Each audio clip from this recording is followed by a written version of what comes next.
السلام علیکم ورحمۃ اللہ وبرکاتہ. کیا حال ہے سب کا؟ کل کے پارے میں سے کوئی چیز آپ کو یاد رہی ہو؟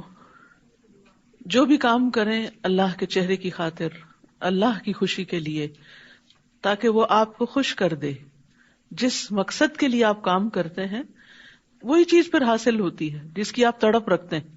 تو اگر آپ کی تڑپ یہ ہوگی کہ میرا رب مجھ سے راضی ہو جائے، وَلَسَوْفَ يَرْضَىٰ، تو ضرور راضی ہو جائے گا. یعنی صدقات کے بہت سے فائدے ہم نے کل پڑھے، اور ان میں سے ایک یہ ہے کہ انسان کے اندر سے تکبر نکل جاتا ہے. جی، اللہ سبحانہ و تعالیٰ دعائیں سنتے ہیں، قبول کرتے ہیں. جی، قرض دو، مالی معاملات میں لکھت پڑھت ضروری ہے، ورنہ باہم جھگڑے اور فساد شروع ہو جاتے ہیں، خون کے رشتے کٹ جاتے ہیں، ایک دوسرے کے ساتھ بدمزگیاں پیدا ہو جاتی ہیں، دنیا میں بھی نقصان ہوتا ہے، اللہ تعالیٰ کی ناراضگی بھی آتی ہے.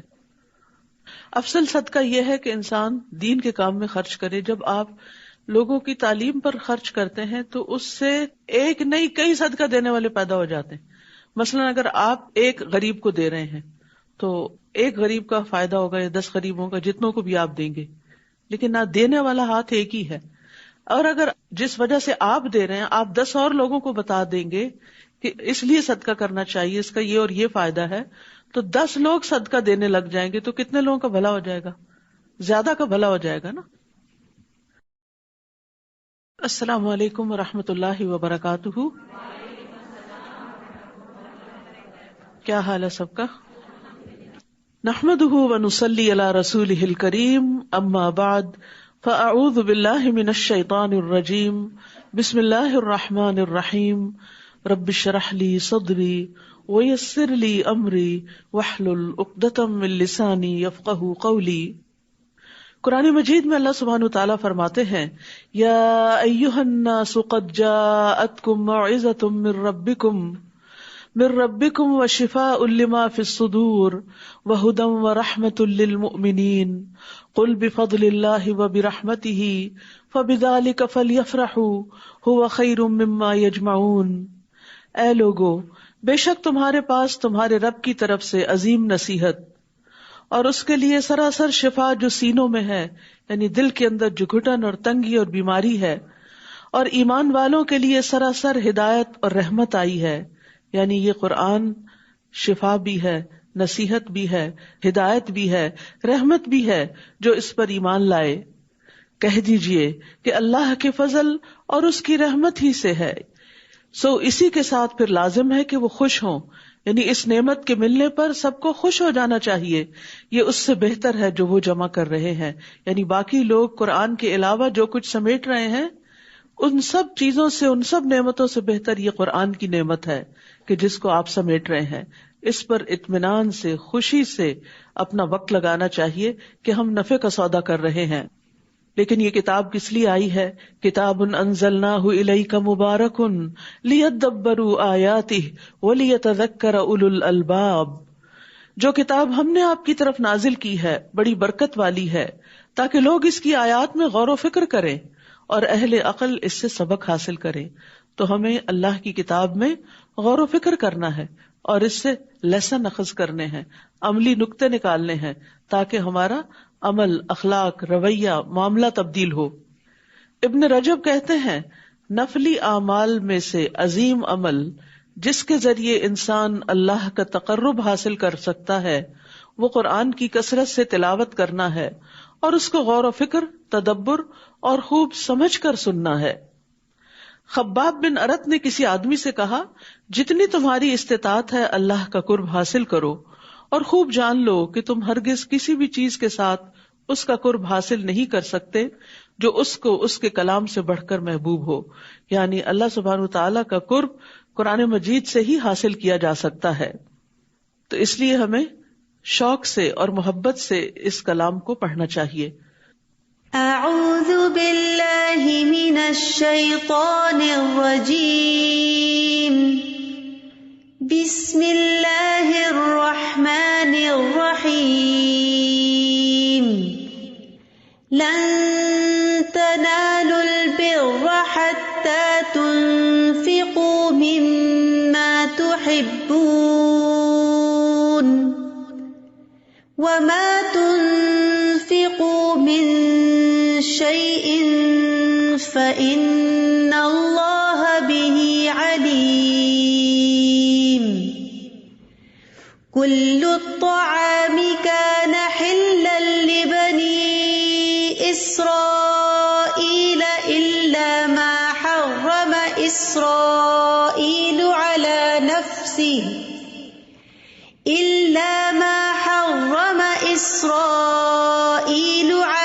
نَفْسِهِ مِنْ قَبْلِ أَنْ تُنَزَّلَ التَّوْرَاةُ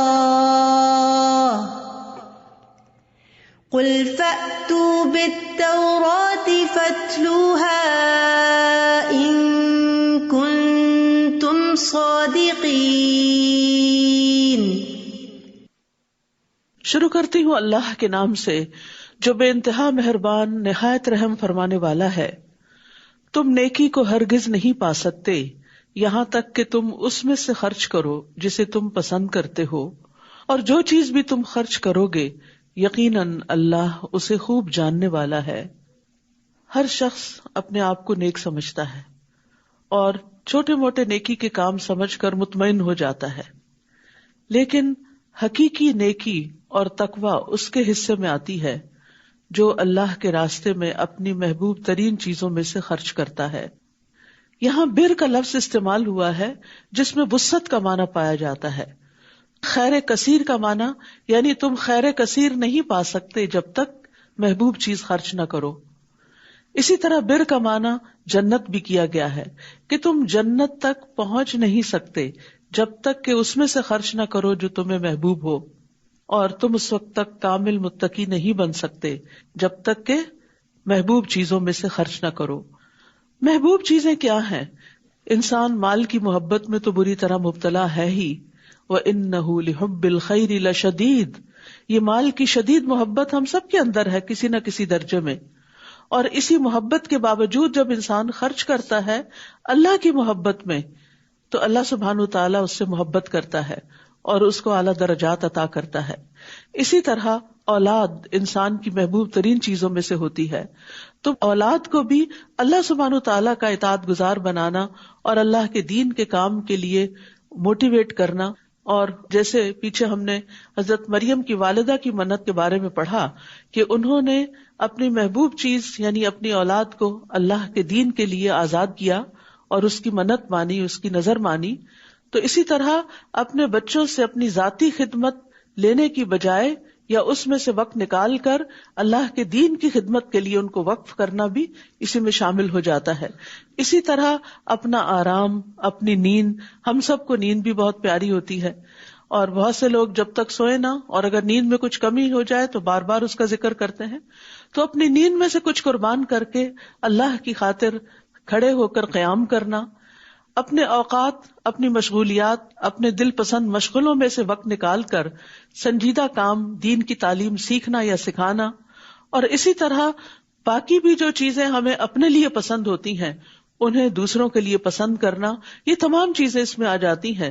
اس سے پتہ چلتا ہے کہ ہمارا دین ہمیں اعلیٰ درجے کی اخلاقیات سکھاتا ہے کہ تم نیکی کو ہرگز نہیں پا سکتے، تم نیک نہیں کہلا سکتے، تم نیکی کے اعلیٰ درجے تک نہیں پہنچ سکتے یہاں تک کہ اس میں سے خرچ کرو جسے تم پسند کرتے ہو، اور جو چیز بھی تم خرچ کرو گے، چاہے مال ہو، اولاد ہو، وقت ہو، اپنی پسند کی کوئی چوائس کی چیز ہو، یقیناً اللہ اسے خوب جاننے والا ہے۔ اللہ کے نبی صلی اللہ علیہ وسلم نے فرمایا، اس ذات کی قسم جس کے ہاتھ میں میری جان ہے، تم میں سے کوئی بندہ اس وقت تک مومن نہیں ہو سکتا جب تک اپنے بھائی کے لیے خیر میں سے وہی پسند نہ کرے جو وہ اپنے لیے پسند کرتا ہے۔ صحابہ کرام نے جب اس آیت کو سنا تو کچھ نہ کچھ اللہ سبحانہ وتعالیٰ کے راستے میں ایسا دیا جو انہیں خود بہت زیادہ محبوب تھا۔ مثال کے طور پر حضرت علی رضی اللہ عنہ کے بارے میں آتا ہے کہ ایک مرتبہ انہوں نے اپنے غلام کو کہا کہ جاؤ کچھ کپڑے خرید کر لاؤ، اس کو 3 درہم دیے تو وہ 2 جوڑے لے کر آیا، ایک 2 درہم کا تھا اور ایک 1 درہم کا تھا۔ جب وہ واپس لایا تو انہوں نے اپنے ہاتھ سے دونوں کو چھو کر دیکھا، ان میں سے جو 2 درہم کا تھا اس کی کوالٹی زیادہ اچھی تھی، تو وہ اس کو دیا کہ جاؤ تم ایک نوجوان لڑکے ہو، تم پر یہ زیادہ سوٹ کرے گا اور میرے لیے یہ 1 درہم والا ہی کافی ہے۔ تو سبحان اللہ، دو چیزوں میں سے جو چیز اچھی تھی، جو محبوب تھی، جو اپنے دل کو پسند تھی، جو اپنی چاہت تھی، وہ اپنے غلام پر خرچ کر دی، اس کو دے دیا. اسی طرح ابو طلحہ انصاری رضی اللہ عنہ کے بارے میں ہم سب جانتے ہیں اور بارہا یہ واقعہ پڑھ اور سن چکے ہیں کہ انس رضی اللہ عنہ سے مروی ہے کہ نبی صلی اللہ علیہ وسلم ممبر پر تشریف فرما تھے کہ ابو طلحہ نبی صلی اللہ علیہ وسلم کے پاس آئے اور آپ سے پوچھا کہ آپ کی کیا رائے ہے. اللہ عز و جل نے یہ آیت نازل فرمائی ہے، لن تنالوا البر حتى تنفقوا مما تحبون، اور مجھے اپنے سارے مال میں سے میری بیروہا کی زمین سب سے زیادہ محبوب ہے اور میں اس کے ذریعے اللہ عز و جل کا قرب حاصل کرنا چاہتا ہوں. بیروہا کا باغ بہترین کھجوروں پر مشتمل تھا اور اس میں کنواں بھی تھا جس کا پانی بہت میٹھا تھا. نبی صلی اللہ علیہ وسلم اس باغ میں کبھی کبھار تشریف لے جایا کرتے تھے اور اس کا میٹھا پانی پیا کرتے تھے. تو وہ محبوب ترین باغ کے بارے میں نبی صلی اللہ علیہ وسلم سے مشورہ کرتے ہیں کہ میں اس کو اللہ کے راستے میں دینا چاہتا ہوں. تو رسول اللہ صلی اللہ علیہ وسلم نے فرمایا، واہ واہ، بیروہا تو بڑا نفع بخش مال ہے، تم اسے اپنے اقرباء میں تقسیم کر دو. تو انہوں نے اس کو رشتہ داروں کو دے دیا، اپنے چچا زاد اور دیگر لوگوں کو، صرف اور صرف اللہ کی رضا کے لیے خرچ کیا اس کو. تو آپ دیکھیے کہ جب انسان اپنی محبوب چیز کو خرچ کرتا ہے تو وہ تکلیف دہ ضرور ہوتا ہے، لیکن اس تکلیف سے انسان کو جو پھر خوشی حاصل ہوتی، جو اطمینان حاصل ہوتا ہے، یعنی وقتی طور پر تکلیف ہوتی ہے لیکن بعد میں اس کا انجام اچھا ہوتا ہے. اس کے برعکس انسان جب اپنے لیے پسندیدہ ترین چیز کا انتخاب کرتا ہے تو وقتی طور پر ہو سکتا ہے کہ اس کو خوشی ہو، لیکن بعد میں اس کو ریگریٹس بھی ہوتے ہیں کہ اگر میں یہ اللہ کے پاس جمع کروا دیتا تو زیادہ بہتر تھا، کیونکہ اللہ سبحانہ تعالیٰ کے ہاں اس کی قیمت مجھے زیادہ ملتی ہے. اسی طرح حضرت عثمان کے بارے میں آتا ہے کہ جب ان کا تجارتی قافلہ مدینہ میں آیا تو جو تاجر حضرات تھے وہ فوراً آ گئے کہ ہم ان سے خرید کر آگے پرچون میں دیتے ہیں. تو انہوں نے کہا کتنی قیمت لگاؤ گے؟ جو بھی بتائی نہیں، اس سے مجھے زیادہ ملتی ہے. پھر مزید وہ دینے کو تیار ہوئے تھے، کہا مجھے اس سے بھی زیادہ ملتا ہے، اس سے بھی زیادہ ملتا ہے. تو بہرحال انہوں نے وہ سارا غلہ مسلمانوں میں تقسیم کر دیا کہ اللہ کو میں نے دیا یہ، کیونکہ اللہ سبحانہ تعالیٰ تو ایک دانے کے بدلے 700 دیتا ہے، تو کوئی تاجر دنیا کا اتنا پروفٹ دے ہی نہیں سکتا تھا. تو صحابہ کرام کی زندگی میں آتا ہے حضرت عمر رضی اللہ عنہ کے بارے میں کہ پسندیدہ ترین مال ان کا خیبر کا وہ حصہ تھا جس پہ بہترین پھل آتا تھا. تو وہ نبی صلی اللہ علیہ وسلم کے پاس آ گئے کہ میں اس کو اللہ کے راستے میں دینا چاہتا ہوں. تو آپ نے فرمایا باغ رکھ لو اور اس کا پھل دے دیا کرو، یعنی پھل بار بار دیتے رہو گے اور اس کا اجر ملتا رہے گا. اسی طرح حضرت عبداللہ بن عمر کی ایک لونڈی تھی جو انہیں بہت ہی محبوب تھی، وہ آزاد کر دی. تو صحابہ جب ایسی آیات سنتے تھے تو اس پر عمل بھی کیا کرتے تھے. اور یہاں اللہ سبحانہ تعالیٰ کی بندوں پر رحمت ہے کہ یہ نہیں کہا کہ جو تمہیں پسند ہے سارا ہی دے دو، بس اتنا مطالبہ کیا مما تحبون، اس میں سے یعنی کچھ دے دو، تھوڑا سا بھی دے دو یا کچھ نہ کچھ دو. اور پھر جو بھی دو گے اللہ کو معلوم ہے، اللہ تعالیٰ اس کا حساب رکھے گا اور اللہ تعالیٰ اس کا بدلہ دے گا. اور جو بدلہ اللہ دے سکتا ہے وہ کوئی بھی نہیں دے سکتا، اس لیے یہ نفع کا ہی سودا ہے. عام طور پر جب ہم خرچ کرتے ہیں تو زائد از ضرورت یا جو ہمیں چاہیے نہیں ہوتا، اس کا یہ مطلب نہیں کہ وہ نہیں دے سکتے. قرآن مجید میں ایک دوسری جگہ اس کے دینے کا بھی حکم آتا ہے کہ جو تمہاری ضرورت سے زائد ہو اس کو دے دو. وہ ایک درجہ ہے دینے کا، لیکن محبوب ترین چیز اللہ کے راستے میں خرچ کرنا بلند ترین درجہ ہے. تو اخلاق کے بھی درجات ہوتے ہیں اور ان میں بلند ترین درجہ اپنی پسند کو دوسرے کی پسند کے تابع کر دینا اور سب سے بڑھ کر اللہ رب العزت کی پسند کے تابع کرنا. کل الطعام کان حلا لبنی اسرائیل الا ما حرم اسرائیل علی نفسہ من قبل ان تنزل التوراۃ قل فأتوا بالتوراۃ فاتلوها ان کنتم صادقین. بنی اسرائیل کے لیے ہر کھانا حلال تھا سوائے اس کے جو اسرائیل یعقوب علیہ السلام نے تورات نازل کیے جانے سے پہلے اپنے نفس پر حرام کیا تھا. کہہ دیجئے تورات لے آؤ، پھر اسے پڑھ کر دیکھو اگر تم اپنی بات میں سچے ہو. یہاں یہود کے ایک اعتراض کا جواب دیا جا رہا ہے جس میں ان کا کہنا یہ تھا کہ محمد صلی اللہ علیہ وسلم نے بہت سی ایسی چیزوں کو حرام کر دیا ہے جو دین ابراہیمی میں حلال تھی. تو انہیں بتایا جا رہا ہے کہ ایسی کوئی بھی چیز نہیں. حضرت یعقوب تو بعد میں آئے ہیں، انہوں نے کچھ چیزیں اپنی بیماری کی وجہ سے اپنے اوپر حرام قرار دی تھی، لیکن اللہ سبحانہ تعالیٰ نے محمد صلی اللہ علیہ وسلم کو جن چیزوں کے حلال کرنے کا حکم دیا وہ اصلاً دین ابراہیمی میں بھی حلال ہی تھی. تو جو کوئی اس دلیل کے مل جانے کے بعد اللہ پر جھوٹ گڑے تو یہی لوگ دراصل ظالم ہیں. تو یاد رکھیے قرآن سے سنت سے جب کسی چیز کی دلیل مل جائے تو اس کے بعد اس کا انکار کرنا اپنے آپ پر ظلم کرنا ہوتا ہے. کہہ دیجئے اللہ نے سچ کہا پس تم ملت ابراہیم کی پیروی کرو جو یکسو تھا اور وہ مشرکین میں سے نہ تھا. بے شک پہلا گھر جو لوگوں کے لیے مقرر کیا گیا وہ وہی ہے جو مکہ میں ہے، تمام جہان والوں کے لیے برکت و ہدایت والا ہے. یہاں ایک اور اعتراض کا جواب دیا جا رہا ہے. اہل کتاب کا یہ کہنا تھا کہ بیت المقدس سب سے افضل قبلہ ہے اور اس کی طرف پہلے تم رخ کر کے نماز پڑھتے تھے، پھر تم نے اس کو کیوں چھوڑ دیا؟ تو بتایا یہ جا رہا ہے کہ پہلا قبلہ بیت المقدس نہیں، وہ بیت اللہ شریف ہے.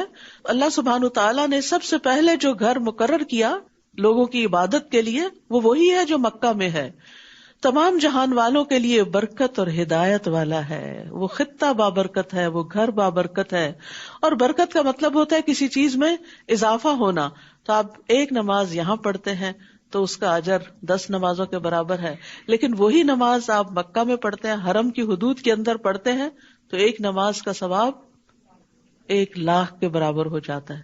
تو کتنی برکت ہوئی، ایک نیک عمل کی کتنی برکت ہوئی. اسی طرح جو صدقہ آپ وہاں کرتے ہیں، جو قرآن آپ پڑھتے ہیں، جو طواف آپ کرتے ہیں، جو عمرہ کرتے ہیں، جو حج کرتے ہیں، ان ساری عبادات کا اجر و ثواب کئی گنا زیادہ بڑھ جاتا ہے. اور اس کے علاوہ بھی رزق کی فراوانی، کھانے پینے کی، آپس کی محبتوں کی، اور سب کے ساتھ مل کے جو اجتماعی عبادت ہوتی ہے اس سے جو دلوں پر ایک اثرات آتے ہیں اور اللہ سبحانہ تعالیٰ کی محبت میں اضافہ ہوتا ہے وہ دنیا کی کسی دوسرے خطے میں نہیں ہوتا. اس لیے اس کی برکتیں یہاں بتائی گئی. اور یہاں خاص طور پر یہ بتایا گیا کہ سب سے پہلی مسجد زمین پر یہی بنائی گئی. اور پھر یہ کہ عمرہ اور حج کرنا جو ہے وہ فقر اور گناہوں کو دور کرنے والی چیز ہے. رسول اللہ صلی اللہ علیہ وسلم نے فرمایا پے در پے حج اور عمرے کیا کرو، کیونکہ یہ دونوں فقر یعنی محتاجی، غربت اور گناہوں کو اس طرح ختم کر دیتے ہیں جیسے بھٹی لوہے، سونے اور چاندی کے میل کو ختم کر دیتی ہے. یعنی مشقت تو ہوتی ہے، انسان کو خرچ بھی کرنا پڑتا ہے، سفر بھی کرنا پڑتا ہے، انتظار کی لمبی گھڑیاں برداشت کرنی پڑتی ہیں ایئرپورٹس پہ. پہلے زمانے کا سفر گھوڑوں خچروں پر تھا مشقت والا، تو آج بھی مشقتیں کچھ کم نہیں ہیں. اور پھر وہاں پہنچ کر بھی انسان کو بعض اوقات واش روم کے لیے بہت انتظار کرنا پڑتا ہے، کئی اور مشکلیں ہوتی، لیکن وہاں کی عبادت ورت ہے ان ساری مشکلات کے مقابلے میں. اس لیے انسان کو اپنے دل میں نیت اور خواہش اور ارادہ ضرور رکھنا چاہیے کہ اگر کسی وجہ سے انسان نہیں بھی جا سکتا، نہیں بھی پہنچ سکتا، تو نیت اور ارادے کا اور شوق کا جو اجر ہے اس سے محروم نہ رہے انسان. فیہ آیات بینات مقام ابراہیم ومن دخلہ کان آمنا. اس میں واضح نشانیاں ہیں. مقام ابراہیم ہے جس پہ کھڑے ہو کے ابراہیم علیہ السلام نے کعبہ تعمیر کیا تھا، آپ کے قدموں کے نشان بھی اس پر ہے. اور جو کوئی اس میں داخل ہوا امن والا ہو گیا. سب سے بڑی چیز وہاں جا کر سکون، اطمینان قلب اور راحت نصیب ہوتی ہے، جو اللہ کے گھر کو دیکھ دیکھ کر آنکھیں ٹھنڈی ہوتی رہتی ہیں اور طواف کر کر کے انسان کے اندر اللہ سے قرب کا احساس بڑھتا چلا جاتا ہے. اور اللہ ہی کے لیے ان لوگوں پر بیت اللہ کا حج فرض ہے جو اس کی طرف جانے کی استطاعت رکھتے ہوں، یعنی حج صاحب استطاعت پہ فرض ہے. اور جو کوئی اس کا انکار کرے تو یقیناً اللہ تمام جہان والوں سے بہت بے نیاز ہے. قل یا اہل الکتاب لم تکفرون بآیات اللہ واللہ شہید علی ما تعملون. کہہ دیجئے اے اہل کتاب، تم اللہ کی آیات کا کیوں انکار کرتے ہو، حالانکہ جو تم عمل کرتے ہو اللہ اس پر خوب گواہ ہے.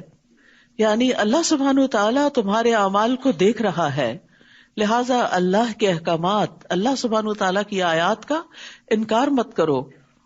قل یا اہل الکتاب لم تصدون عن سبیل اللہ. کہہ دیجئے اے اہل کتاب، تم اللہ کے راستے سے اس شخص کو کیوں روکتے ہو جو ایمان لے آیا، اور تم اس میں ٹیڑھا پن تلاش کرتے ہو حالانکہ تم گواہ ہو، اور اللہ اس سے ہرگز غافل نہیں جو عمل تم کرتے ہو. اے لوگو جو ایمان لائے ہو، اگر تم اہل کتاب کے ایک گروہ کی اطاعت کرو گے تو وہ تمہیں مرتد بنا دیں گے، تمہارے ایمان لانے کے بعد کافر بنا دیں گے. اور تم کیسے کفر کر سکتے ہو حالانکہ تم پر اللہ کی آیات پڑھی جاتی ہیں اور تم میں اس کا رسول بھی موجود ہے، اور جو کوئی اللہ کے دین کو مضبوط تھام لے گا تو یقیناً وہ سیدھی راہ کی طرف ہدایت دے دیا گیا.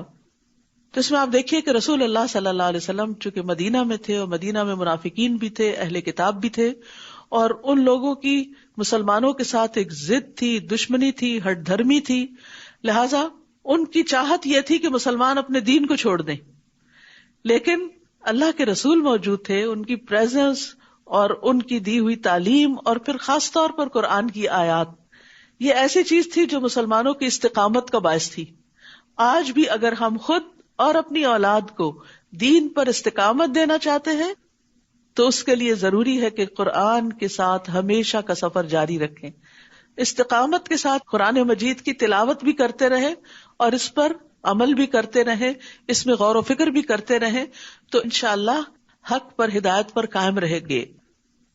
کوئی بھی شخص دین اسلام سے صرف اس وقت دور جاتا ہے جب وہ دین اسلام کی سمجھ نہیں رکھتا، جب وہ اللہ تعالیٰ کی آیات کی حکمتوں کو اور مصلحتوں کو سمجھتا نہیں. پھر فرمایا یا ایھا الذین آمنوا اتقوا اللہ حق تقاتہ ولا تموتن الا وانتم مسلمون. اے لوگو جو ایمان لائے ہو، اللہ سے ڈرو جیسا اس سے ڈرنے کا حق ہے، اور تمہیں ہرگز موت نہ آئے مگر اس حال میں کہ تم مسلمان ہو. اسلام کی حالت میں دنیا سے رخصت ہونا، اور اسی کی دعا کرنی چاہیے، اور یہ کثرت سے پڑھنا چاہیے کہ یا اللہ مرتے وقت کلمہ لا الہ الا اللہ نصیب کرنا، کیونکہ خوشخبری ہے اس شخص کے لیے کہ جس کا آخری کلام لا الہ الا اللہ ہوگا وہ جنت میں داخل ہوگا، اس کو بخش دیا جائے گا. اور یہ سعادت اسی کو نصیب ہوتی ہے جو دنیا میں لا الہ الا اللہ پر پورا یقین رکھتا ہو اور اس کا ورد بھی کرتا رہے.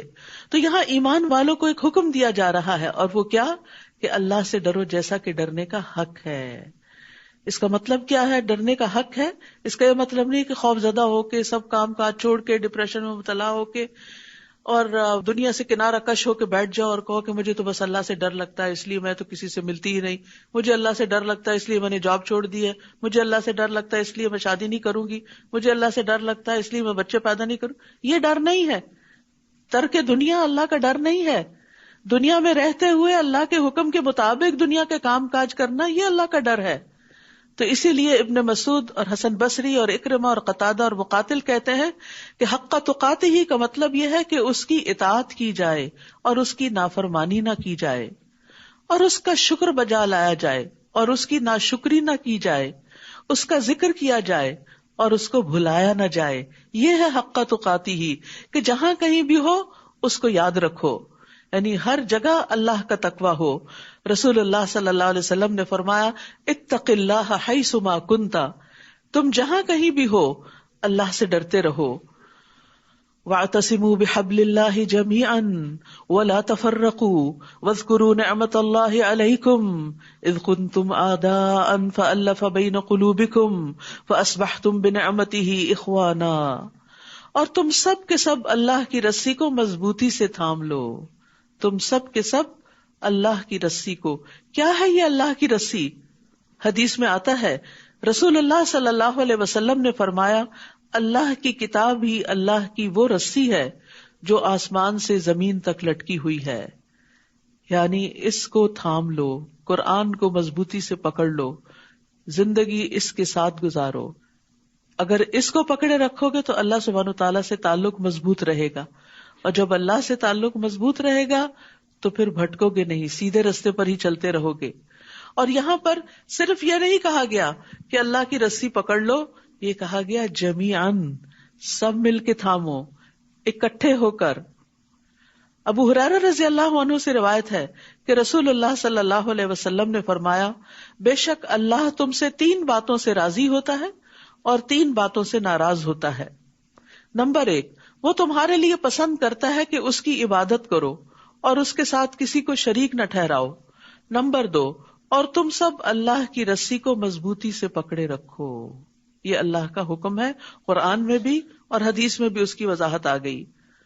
اور نمبر 3، جن حکمرانوں کو اللہ نے تمہاری ذمہ داری سونپی ہے ان کی خیر خواہی کرو.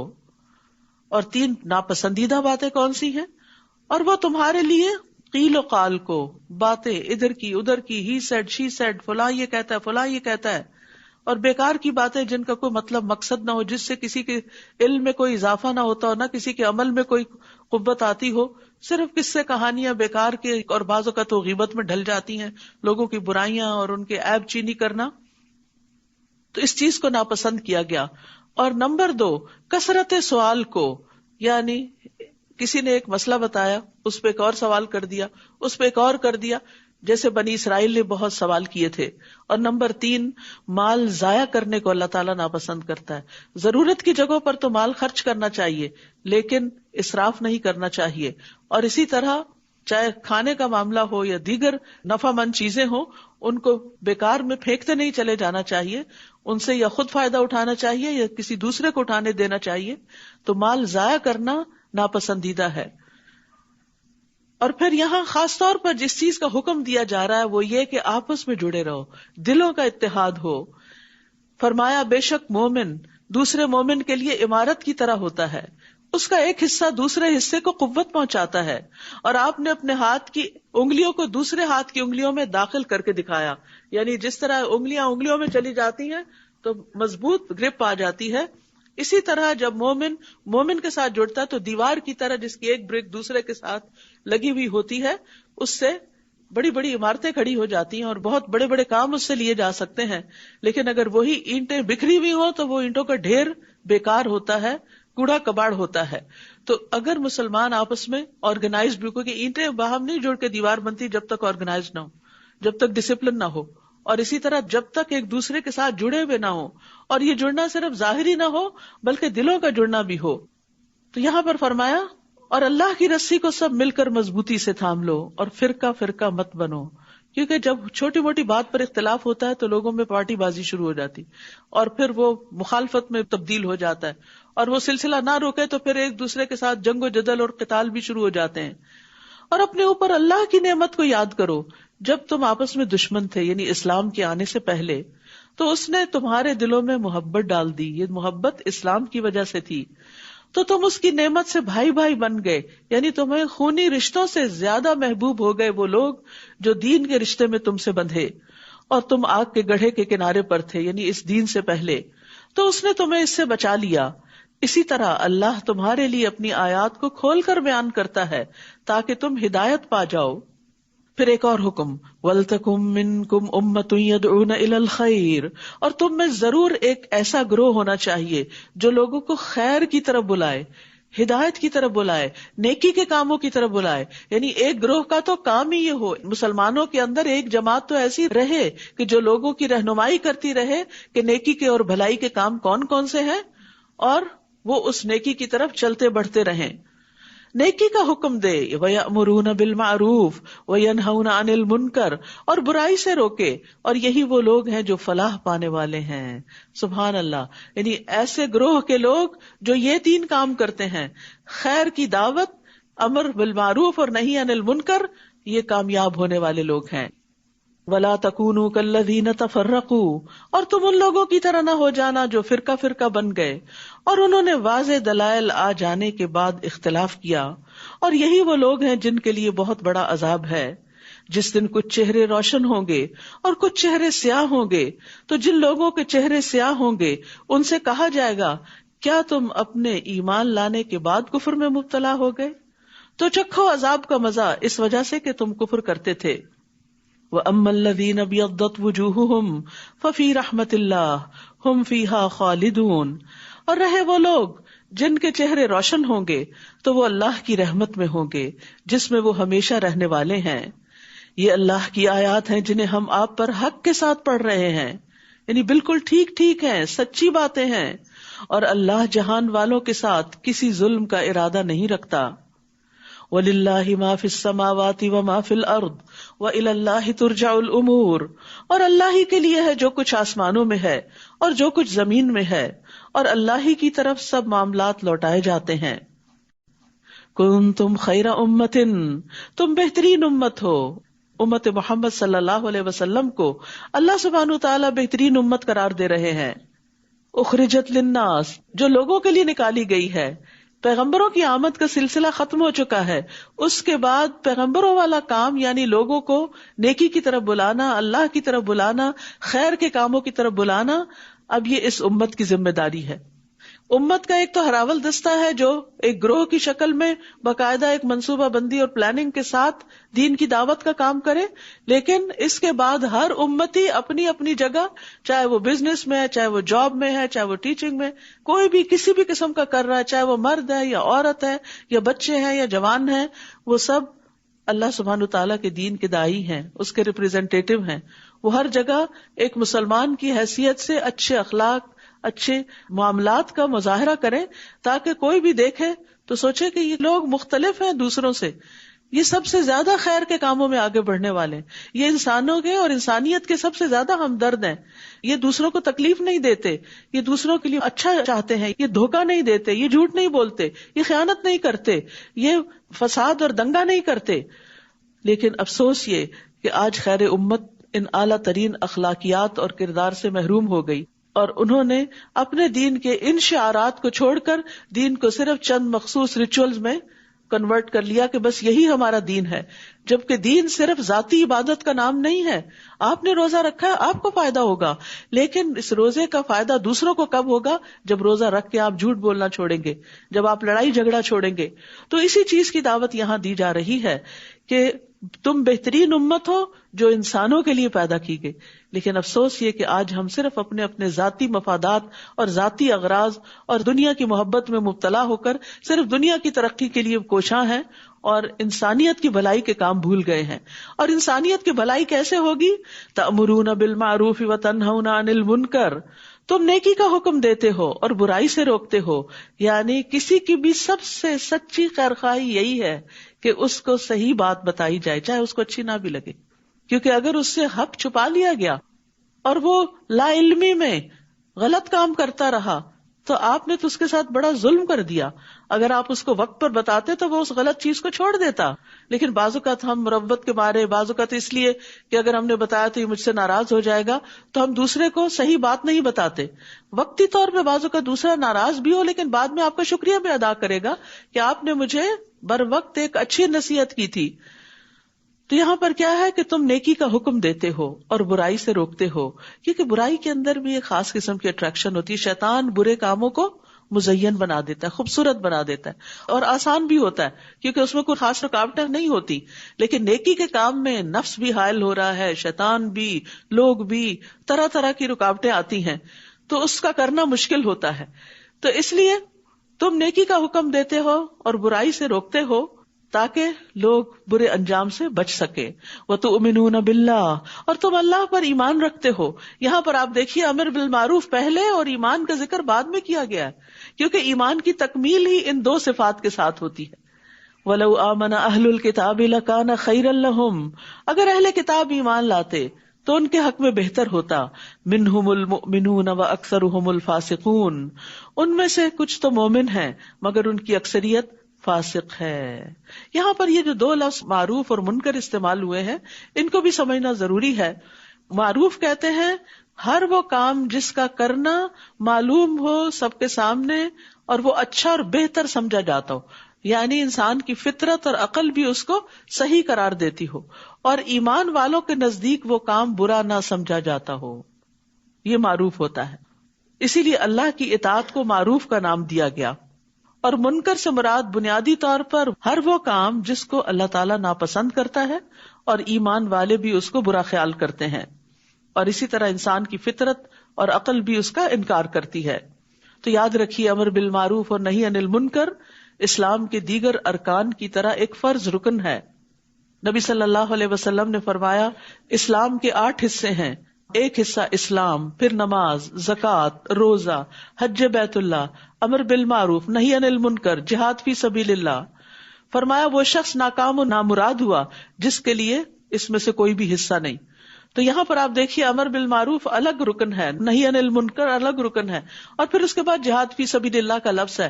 عام طور پر لوگوں کے اندر بڑی غلط فہمی پائی جاتی ہے، وہ سمجھتے ہیں کہ جہاد کا مطلب صرف قتال کرنا ہے، جبکہ جہاد کے لفظی معنی اگر آپ دیکھیں تو اس کا مطلب ہوتا ہے utmost struggle کرنا, بڑے پیمانے پہ کوشش کرنا, محنت کرنا, فی سبیل اللہ, اللہ کے راستے میں, یعنی اللہ کے دین کی خاطر, اس کو سیکھنے, سکھانے, لوگوں تک خیر لے جانے, ان سے شر کو روکنے, اور لوگوں کی فلاح و بہبود کے کام کرنے.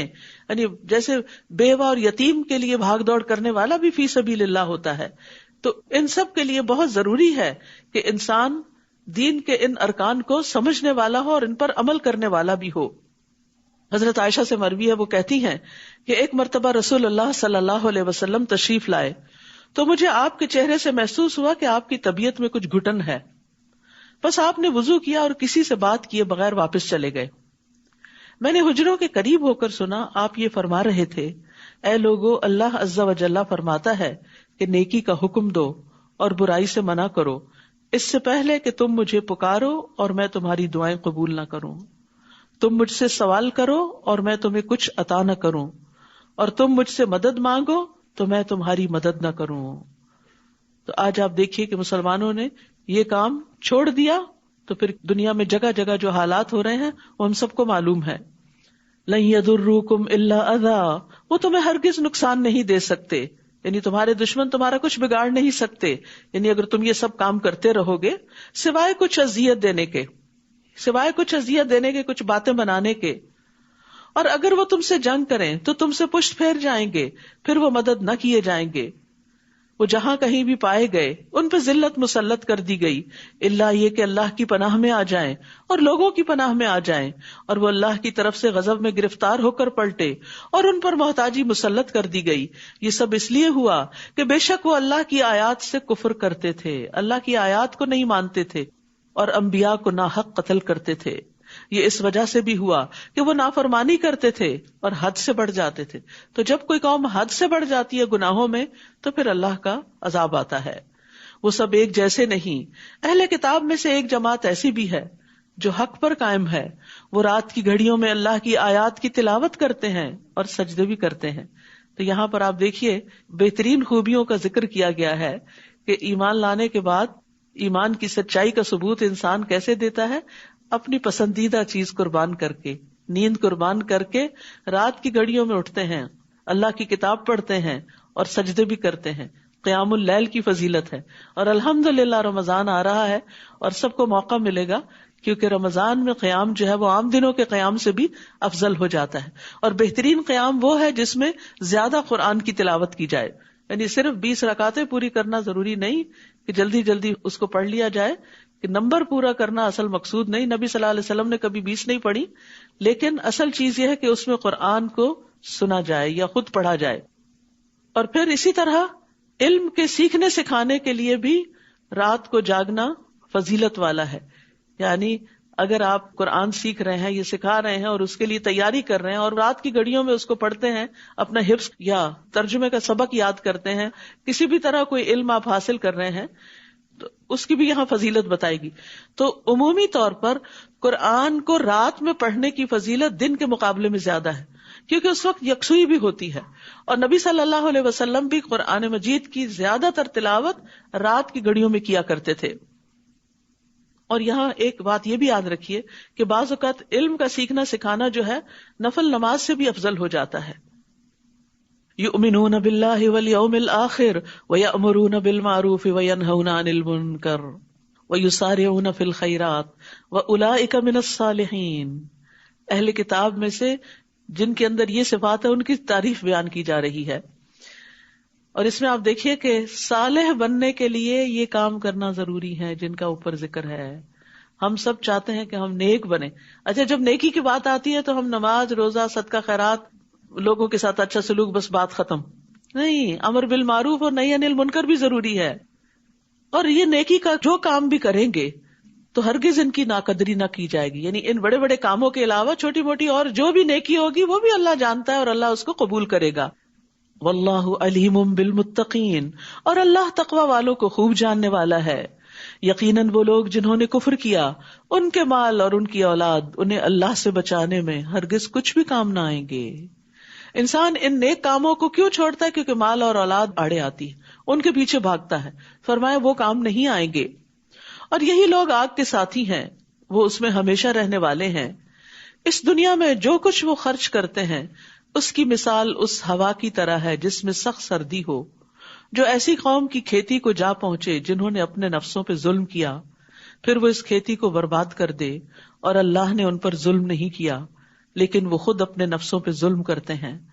مطلب یہ ہے کہ جو لوگ آخرت کو بھول کر، اپنی ذمہ داریوں کو بھول کر صرف مال کمانے پر اور مال کو اپنی پسند کی جگہوں پہ خرچ کرنے پر اور کبھی کبھار کسی خیراتی کام میں بھی خرچ کرنے پر لگاتے ہیں، تو وہ دیر پا فائدوں کا حامل نہیں۔ دنیا میں تھوڑی سی رونق آئے گی، پھر جلد ہی دنیا کا مال بھی ختم ہوگا اور آخرت میں تو کچھ ہے ہی نہیں۔ تو اس سے یہ پتہ چلتا ہے کہ گناہ جو ہیں مصائب کا سبب ہیں، گناہ ہلاکت کا سبب ہیں، گناہ اپنی جان پہ ظلم کرنا ہے۔ وَمَا ظَلَمَهُمُ اللَّهُ وَلَٰكِنْ أَنفُسَهُمْ يَظْلِمُونَ۔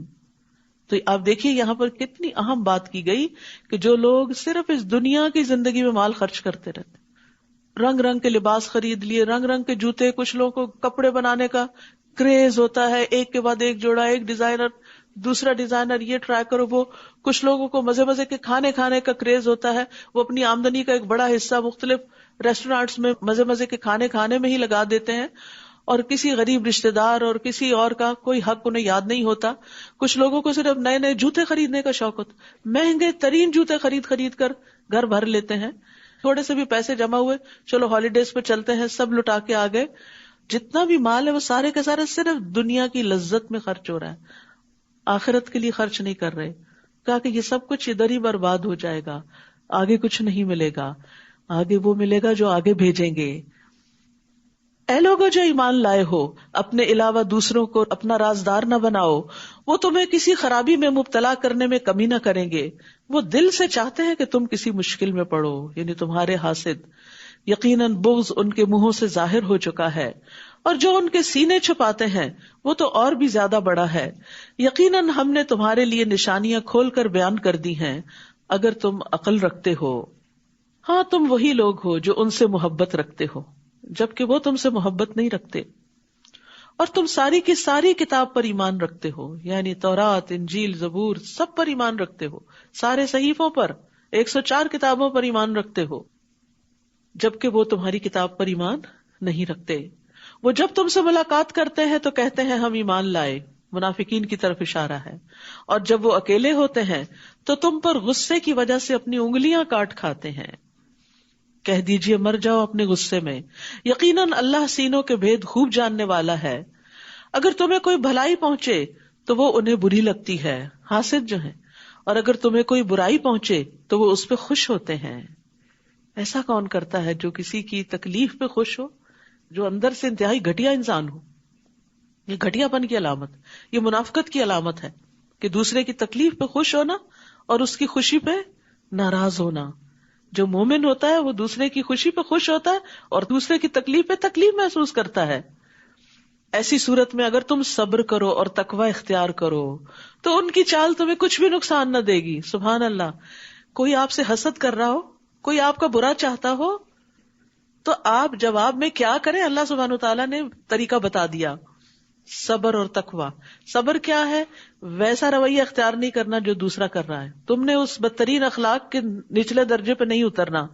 اور دوسرا یہ کہ تقوی انسان کو روک لیتا ہے کسی بھی غلط بات سے۔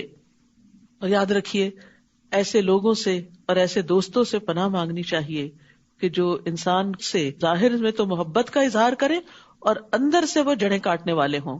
اللہم انی اعوذ بک من جار السوء ومن زوج تشیبنی قبل المشیب ومن ولد یکون علی ربا ومن مال یکون علی عذابا ومن خلیل ماکر عینہ ترانی وقلبہ یرعانی ان رأى حسنۃ دفنها واذا رأى سیئۃ اذاعها۔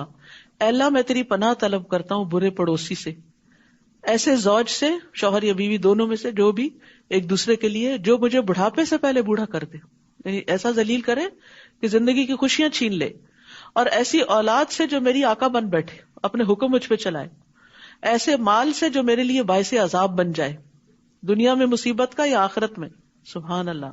اور ایسے چال باز دوست سے جس کی آنکھیں مجھے دیکھ رہی ہوں اور اس کا دل میری نگرانی کرتا ہو، اندر اندر وہ چیک کرتا ہو کہ کیا آیا اس کے پاس، کہاں گیا، کیا کر رہا ہے، اس کو کیا مل رہا ہے، کوئی نقصان ہو رہا ہے یا نہیں اس کا۔ تاکہ خوش ہو سکے.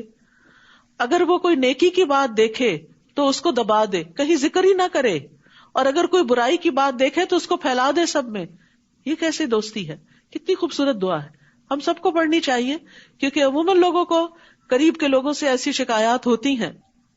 وَإِن تَصْبِرُوا وَتَتَّقُوا لَا يَضُرُّكُمْ كَيْدُهُمْ شَيْئًا. کوئی کتنی بھی چالیں چلے, اگر تمہارا کردار مضبوط ہے, تمہارے اندر صبر اور تقویٰ ہے, تو کوئی تمہیں نقصان نہیں دے سکتا. کامیابی کی کنجی بتا دی گئی. اب جنگ احد کا تذکرہ ہے. وَإِذْ غَدَوْتَ مِنْ أَهْلِكَ تُبَوِّئُ الْمُؤْمِنِينَ مَقَاعِدَ لِلْقِتَالِ وَاللَّهُ سَمِيعٌ عَلِيمٌ. اور وہ وقت بھی یاد کریں جب آپ صبح سویرے اپنے گھر والوں سے احد کی طرف نکلے تھے. صبح سویرے کام کے لیے نکلنا یہ نبی صلی اللہ علیہ وسلم کا طریقہ تھا. آج ہم نے وہ چھوڑ دیا اور کامیاب قوموں نے اختیار کر لیا. آپ جنگ کے لیے مومنوں کو مورچوں پر متعین کر رہے تھے, یعنی ہر ایک کو اس کی جگہ پر مقرر کر رہے تھے. اور اللہ خوب سننے والا ہے, خوب جاننے والا. یہ تو سب کام ہو رہے تھے, تو سننے والا کیا, یعنی ساتھ ساتھ آپ اللہ کو یاد کر رہے تھے, دعائیں مانگ رہے تھے, تو اللہ تعالیٰ ان کو سن رہا تھا. جب تم میں سے دو گروہوں نے ہمت ہارنے کا ارادہ کیا اور اللہ ان دونوں کا مددگار تھا, اور اللہ ہی پر مومنوں کو توکل کرنا چاہیے. ہوا یہ تھا کہ جب مسلمان جنگ کے لیے احد کی طرف نکلے تو راستے میں عبداللہ بن ابی اپنے 300 لوگوں کو لے کے الگ ہو گیا, تو باقی 700 رہ گئے, اور دشمن کے مقابلے میں یہ تعداد تھوڑی تھی. مخلص مسلمان بھی پریشان ہوئے, اور کچھ لوگوں نے ہمت ہار دی. انہوں نے سوچا اب تو جنگ کے لیے نکلنے کا کوئی فائدہ نہیں, اب تو شکست سامنے نظر آ رہی ہے. تو انہوں نے جب دل چھوٹا کیا تو اللہ سبحانہ وتعالیٰ نے ان کا دل بڑھا دیا, مضبوط کر دیا. لیکن ان کے دل کا حال یہاں بیان بھی کر دیا. تم نے ہمت کیوں ہاری, حالانکہ یقینی طور پر اللہ بدر میں تمہاری مدد کر چکا تھا جبکہ تم اس وقت کمزور تھے. بس اللہ کا تقوی اختیار کرو تاکہ تم شکر ادا کر سکو. یعنی اگر اس وقت اللہ نے کم اسباب کے ساتھ مدد کی تو اللہ اب بھی کم اسباب کے ساتھ مدد کر سکتا ہے. اصل مدد اللہ کی طرف سے آتی ہے. مومن صرف اسباب پہ بھروسہ نہیں کرتا, اسباب اختیار کرتا ہے. بھروسہ اور توکل اس کا اللہ پر ہوتا ہے. دعائیں وہ اللہ سے مانگ رہا ہوتا ہے, کوشش کے ساتھ اللہ سبحانہ تعالیٰ کی طرف راغب رہتا ہے. جب آپ مومنوں سے کہہ رہے تھے کیا تمہیں یہ خوشخبری کافی نہیں کہ تمہارا رب اتارے ہوئے 3000 فرشتوں سے تمہاری مدد کرے؟ کیوں نہیں, بلکہ اگر تم صبر کرو گے اور تقوی اختیار کرو گے اور وہ دشمن تمہارے پاس اپنے جوش سے آئے تو تمہارا رب بھی 5000 نشان لگائے ہوئے فرشتوں سے تمہاری مدد کرے گا. یعنی اللہ کی مدد اسی اعتبار سے آتی ہے جس اعتبار سے ہمارے اندر جوش جذبہ ہوتا ہے. اور اللہ نے اس مدد کو تمہارے لیے خوشخبری ہی بنا دیا, اور تاکہ تمہارے دل اس سے مطمئن ہو جائیں. اور مدد تو بس اللہ ہی کے پاس سے ہے جو بہت زبردست, بہت حکمت والا ہے. اور یہ مدد اس لیے بھی آئی تاکہ وہ کافروں کا ایک حصہ کاٹ دے یا وہ انہیں ذلیل و پسپا کر دے تو وہ نامراد ہو کر لوٹ جائیں. یعنی جو اہل مکہ جنگ کے لیے آئے ہوئے تھے وہ ناکام ہو کے واپس جائیں. آپ کے لیے اس معاملے میں سے کچھ بھی اختیار نہیں, خواہ وہ ان پر مہربان ہو جائے یا وہ انہیں عذاب دے, کیونکہ یقیناً وہ ظالم ہے. یعنی جنگ احد میں جب بھگدڑ مچی نبی صلی اللہ علیہ وسلم کے حکم کی خلاف ورزی کی وجہ سے, تو اس پر دشمنوں نے جو پیچھے سے اچانک حملہ کیا, نبی صلی اللہ علیہ وسلم کو بھی گھیرے میں لیا, اور آپ پر جو وار ہوا اس سے آپ کا رباعی دانت ٹوٹا, آپ کے سر میں زخم لگا. آپ اپنے سر سے خون پوچھ رہے تھے اور فرما رہے تھے وہ قوم کیسے فلاح پائے گی جس نے اپنے نبی کے سر پر زخم لگا دیا اور اس کا دانت توڑ دیا, جبکہ وہ انہیں اللہ کی طرف بلا رہا تھا. اور یہ مشرکین مکہ کی طرف آپ کا اشارہ تھا جنہوں نے آپ کو تکلیف دی تھی. تو اس وقت اللہ سبحانہ و تعالیٰ نے آیت نازل فرمائی کہ اس معاملے میں آپ کے ہاتھ میں کچھ نہیں. آپ کہہ رہے کیسے فلاح پائے گی, یہ تو اللہ کا کام ہے کہ انہیں ایمان کی دولت دے دے اس غلطی اور گناہ کے بعد بھی, یا ان کو عذاب دے کہ وہ ظالم ہیں. یعنی بندوں کو ہدایت دینا چاہے وہ کتنے ہی حق سے دور چلے گئے ہوں, یہ اللہ کا کام ہے. کسی بھی انسان کو ججمنٹل نہیں ہونا چاہیے, اچھا فلاں وہ تو ضرور ایسا ہوگا. نہیں, ہر انسان کے اندر خیر ہے. آپ کو نہیں پتا کون کس وقت اللہ کا محبوب ترین بندہ بن جائے. اور اللہ ہی کے لیے ہے جو کچھ آسمانوں میں ہے اور جو کچھ زمین میں ہے, اور جسے وہ چاہتا ہے بخش دیتا ہے اور جسے وہ چاہتا ہے عذاب دیتا ہے. اور اللہ بہت بخشنے والا ہے, نہایت رحم کرنے والا ہے. اے لوگو جو ایمان لائے ہو, تم کئی گنا بڑھا چڑھا کر سود نہ کھاؤ اور اللہ سے ڈرو تاکہ تم فلاح پا جاؤ. جنگ احد کے تذکرے میں سود کی بات کیونکہ مشکل آئی ہی مال کی محبت کی وجہ سے تھی. جب ابتدا میں جنگ میں مسلمانوں کو کامیابی ہوئی اور وہ مال غنیمت اکٹھا کرنے لگے تو دور جو لوگ درے پہ متعین تھے وہ بھی چھوڑ کے آگے کہ ہمارا حصہ نہ کہیں چلا جائے. تو یہاں پر اشارتاً یہ بتایا جا رہا ہے کہ مال کی محبت انسان کے لیے ناکامی کا باعث بنتی ہے جب وہ مال کی محبت میں مبتلا ہو کر اپنے مشن کو بھول جاتا ہے، اپنے مقصد کو بھول جاتا ہے. اور ڈرو اس آگ سے جو کافروں کے لیے تیار کی گئی ہے، اور اطاعت کرو اللہ اور رسول کی تاکہ تم پر رحم کیا جائے. اللہ اور رسول کی اطاعت اللہ کی رحمت لاتی ہے. اور جلدی کرو اپنے رب کی بخشش کی طرف اور اس جنت کی طرف جس کی چوڑائی آسمانوں اور زمین کے برابر. صرف دنیا کے چھوٹے چھوٹے گھروں کے لیے اپنی ساری زندگیاں کھپا دیتے ہو، اس بڑی جنت کے گھر کی طرف بھی توجہ کرو جو متقی لوگوں کے لیے تیار کی گئی ہے. رسول اللہ صلی اللہ علیہ وسلم نے فرمایا جنت کے ایک کنارے سے دوسرے کنارے تک 40 سال کی مسافت ہے. اتنا بڑا گھر. اور جنت پر ایک دن ایسا آئے گا کہ وہ لوگوں کے رش کی وجہ سے بھری ہوئی ہوگی. رسول اللہ صلی اللہ علیہ وسلم نے فرمایا جنتی جنت میں داخل ہو جائیں گے اور اس میں جتنی اللہ عز و جل چاہے گا زائد جگہ بچ جائے گی. پھر اللہ تعالیٰ اس کے لیے ایک اور مخلوق پیدا کر کے جنت کے باقی حصے کو آباد کریں گے. اتنی بڑی ہے جنت. ابن عباس کہتے ہیں کہ جنت کا خیمہ خولدار موتی کا ہوگا، 3 میل لمبا 3 میل چوڑا، صرف ایک خیمہ، ایک ٹینٹ، اور اس کے 4000 سونے کے کواڑ ہوں گے. وہاں کی خوبصورتی کا کیا کہنا، لیکن اس کے لیے بھی تو محنت چاہیے نا. صرف یہی تو نہیں کہ ان دنیا کے گھروں کے لیے سارا وقت ہم لگا دیں اور جنت کے صرف خواب ہی دیکھتے رہیں اور صرف تمنا ہی کرتے رہیں. تو کوئی چیز صرف تمناؤں سے نہیں ملتی، اس کے لیے کچھ کرنا بھی پڑتا ہے. کرنے کے کام کیا ہیں؟ جنت کس طرح ملتی ہے؟ وہ جو خوشی اور تکلیف میں خرچ کرتے ہیں.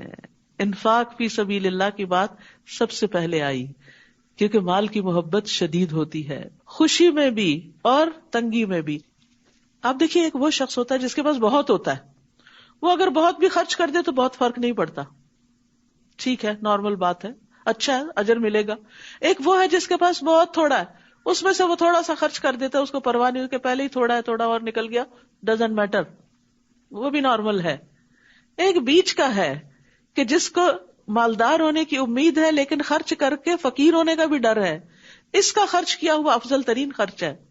تو اس لیے فرمایا وہ جو خوشی اور تکلیف میں خرچ کرتے ہیں، یعنی دونوں موقعوں پر دونوں طرح سے سخت غصے کو ضبط کرنے والے ہیں. یہاں عام غصے کی بات نہیں، غیظ کی بات ہے.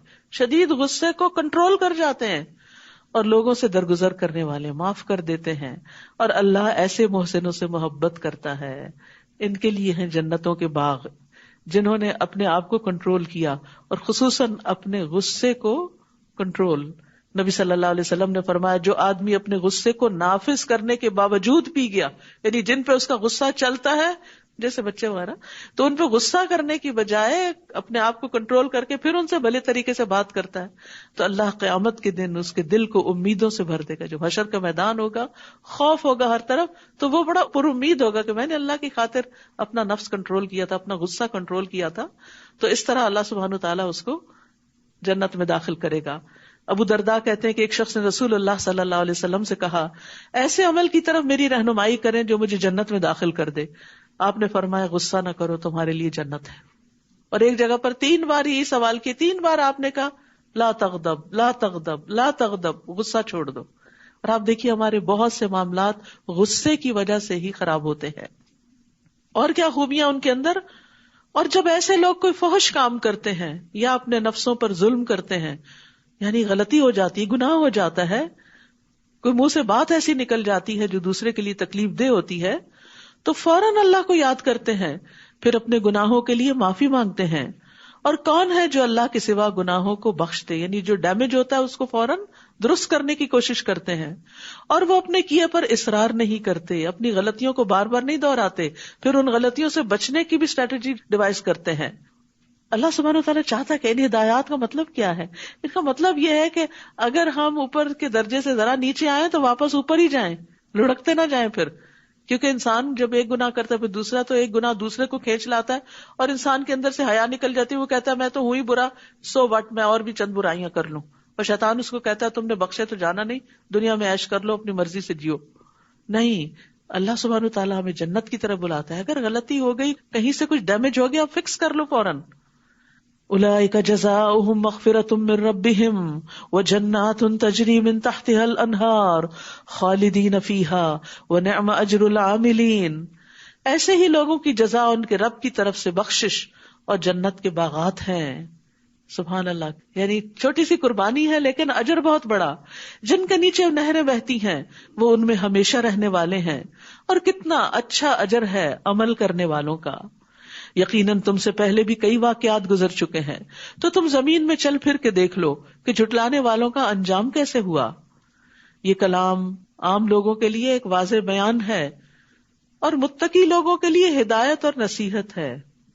اور تم کمزور نہ بنو اور غم نہ کرو، اور تم ہی غالب ہوگے اگر تم مومن ہوئے. یعنی بعض اوقات انسان کو ریٹریٹ کرنا پڑتا ہے، شکست ہوتی ہے، اس کو پیچھے ہٹنا پڑتا ہے اپنے کسی موقف سے، لیکن ایسا نہیں کہ اس سے وہ اللہ کی نگاہ میں پیچھے ہو جاتا ہے، یا ایسا نہیں کہ وہ موقع بس آخری موقع ہوتا ہے کوئی نیکی کمانے کا.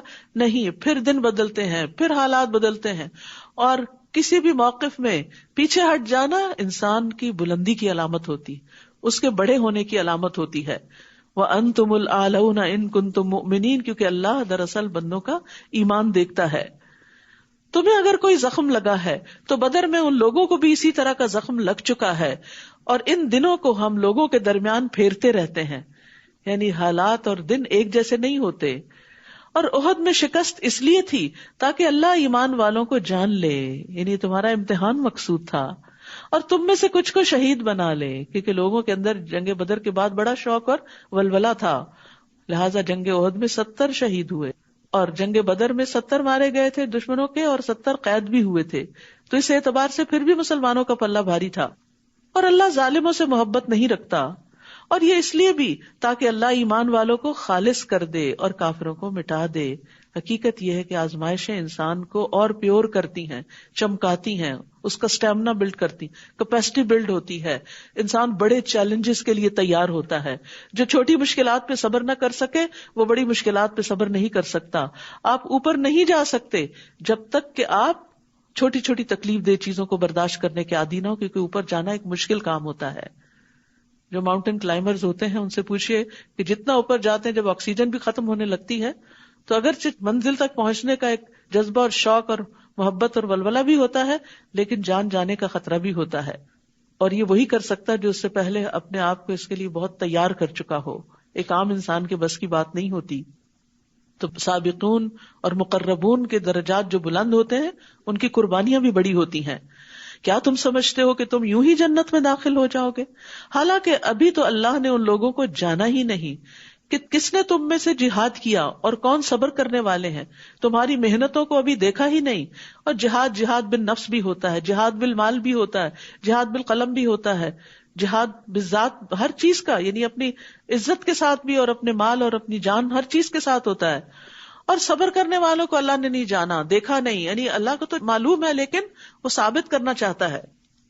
اور یقیناً جنگ میں موت کا سامنا کرنے سے پہلے تو تم موت کی تمنا کر رہے تھے، تو بے شک اب تم نے اسے دیکھ لیا اور تم اپنی آنکھوں سے اسے دیکھ رہے تھے. اور محمد تو ایک رسول ہی ہیں صلی اللہ علیہ وسلم. یہ آیت اس وقت اتری جب جنگ احد میں یہ خبر مشہور ہو گئی کہ نبی صلی اللہ علیہ وسلم شہید ہو گئے ہیں. تو لوگوں کو ہوا کہ اب پھر ہمارے لیے کیا باقی بچا، آپ نہیں تو پھر یہ مشن تو کامیاب ہو نہیں سکتا. لہٰذا انہوں نے بھی ہتھیار ڈال دیے. تو اس پر کہا گیا کہ وہ تو ایک رسول ہیں جن سے پہلے کئی رسول گزر چکے، کیا بھلا پھر اگر وہ فوت ہو جائیں یا قتل کر دیے جائیں تو تم اپنی ایڑیوں پر واپس پلٹ جاؤ گے؟ اور جو اپنی ایڑیوں پر واپس پلٹے گا تو وہ اللہ کا ہرگز کچھ نہ بگاڑ سکے گا. اور شکر کرنے والوں کو اللہ جلد اچھا بدلہ دے گا. یعنی تم ایک لیڈر کی خاطر نہیں لڑ رہے، تم صرف اللہ رب العزت کی خاطر، اس کے کلمے کی خاطر فی سبیل اللہ اس جگہ پر آئے ہو. اور کوئی نفس اللہ کے حکم کے بغیر نہیں مر سکتا. موت کا وقت تو لکھا ہوا ہے، اور جو کوئی دنیا میں اپنے عمل کا بدلہ چاہتا ہے تو ہم اسے اس میں دے دیتے ہیں.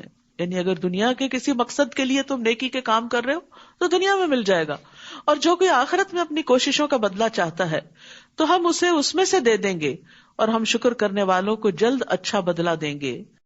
اور کتنے ہی نبی ایسے گزرے جن کے ساتھ مل کر بہت سے اللہ والوں نے جنگ کی تو اللہ کی راہ میں انہیں جو کچھ بھی پیش آیا اس پر نہ تو انہوں نے ہمت ہاری، نہ وہ کمزور پڑے اور نہ ہی وہ دبے، اور اللہ صبر کرنے والوں سے محبت رکھتا ہے۔ اور ان کی کوئی بات سوائے اس کے کچھ نہ تھی کہ انہوں نے گڑ گڑا کر کہا ربنا اغفر لنا ذنوبنا واسرافنا فی امرنا وثبت اقدامنا وانصرنا علی القوم الکافرین، اے ہمارے رب ہمارے گناہوں کو اور ہماری کسی بھی معاملے میں کی گئی ہماری زیادتیوں کو بخش دے اور ہمارے قدموں کو جما دے اور کافر قوم کے مقابلے میں ہماری مدد فرما۔ تو اللہ نے ان کو دنیا میں اچھا بدلہ عطا کیا اور آخرت کا بدلہ تو کیا ہی اچھا ہے، اور اللہ احسان کرنے والوں سے محبت رکھتا ہے۔ محسن کون ہوتا ہے؟ جو دوسرے کے مقابلے میں زیادہ بہتر رویہ اختیار کرے۔ اے لوگو جو ایمان لائے ہو، اگر تم ان لوگوں کی اطاعت کرو گے جنہوں نے کفر کیا تو وہ تمہیں تمہاری ایڑیوں کے بل کفر کی طرف پھیر دیں گے، پھر تم خسارہ پانے والے بن کر پلٹو گے۔ بلکہ اللہ ہی تمہارا مولا ہے اور وہ مدد کرنے والوں میں سب سے بہتر ہے۔ جنہوں نے کفر کیا ہم ضرور ان لوگوں کے دلوں میں تمہارا رعب ڈال دیں گے، اس وجہ سے کہ انہوں نے اللہ کے ساتھ وہ شریک بنائے جن کی اس نے کوئی دلیل نازل نہیں کی، اور ان کا ٹھکانہ آگ ہے، اور کتنا برا ٹھکانہ ہے ان ظالموں کا۔ تو یاد رکھیے کہ شرک جو ہے زندگی میں خوف اور بے برکتی کا باعث ہوتا ہے، اور یقیناً اللہ نے تم سے اپنی مدد کا وعدہ سچا کر دکھایا جب تم انہیں اس کے حکم سے قتل کر رہے تھے، یعنی جنگ احد کے موقع پر، یہاں تک کہ جب تم نے بزدلی دکھائی اور رسول کے حکم کے بارے میں باہم جھگڑا کیا، یعنی ان کی بات نہ مانی، اور جو ہی اس نے تمہیں وہ چیز دکھائی یعنی مال غنیمت جس سے تم محبت رکھتے تھے، تو تم نے رسول کی نافرمانی کی، کیونکہ تم میں سے کوئی وہ ہے جو دنیا کو چاہتا ہے اور تم میں سے کوئی وہ ہے جو آخرت کو چاہتا ہے۔ پھر اس نے تمہیں ان کافروں سے پھیر دیا تاکہ وہ تمہیں آزمائے، اور یقیناً اس نے تم سے درگزر کیا، اور اللہ مومنوں پر بڑا فضل کرنے والا ہے۔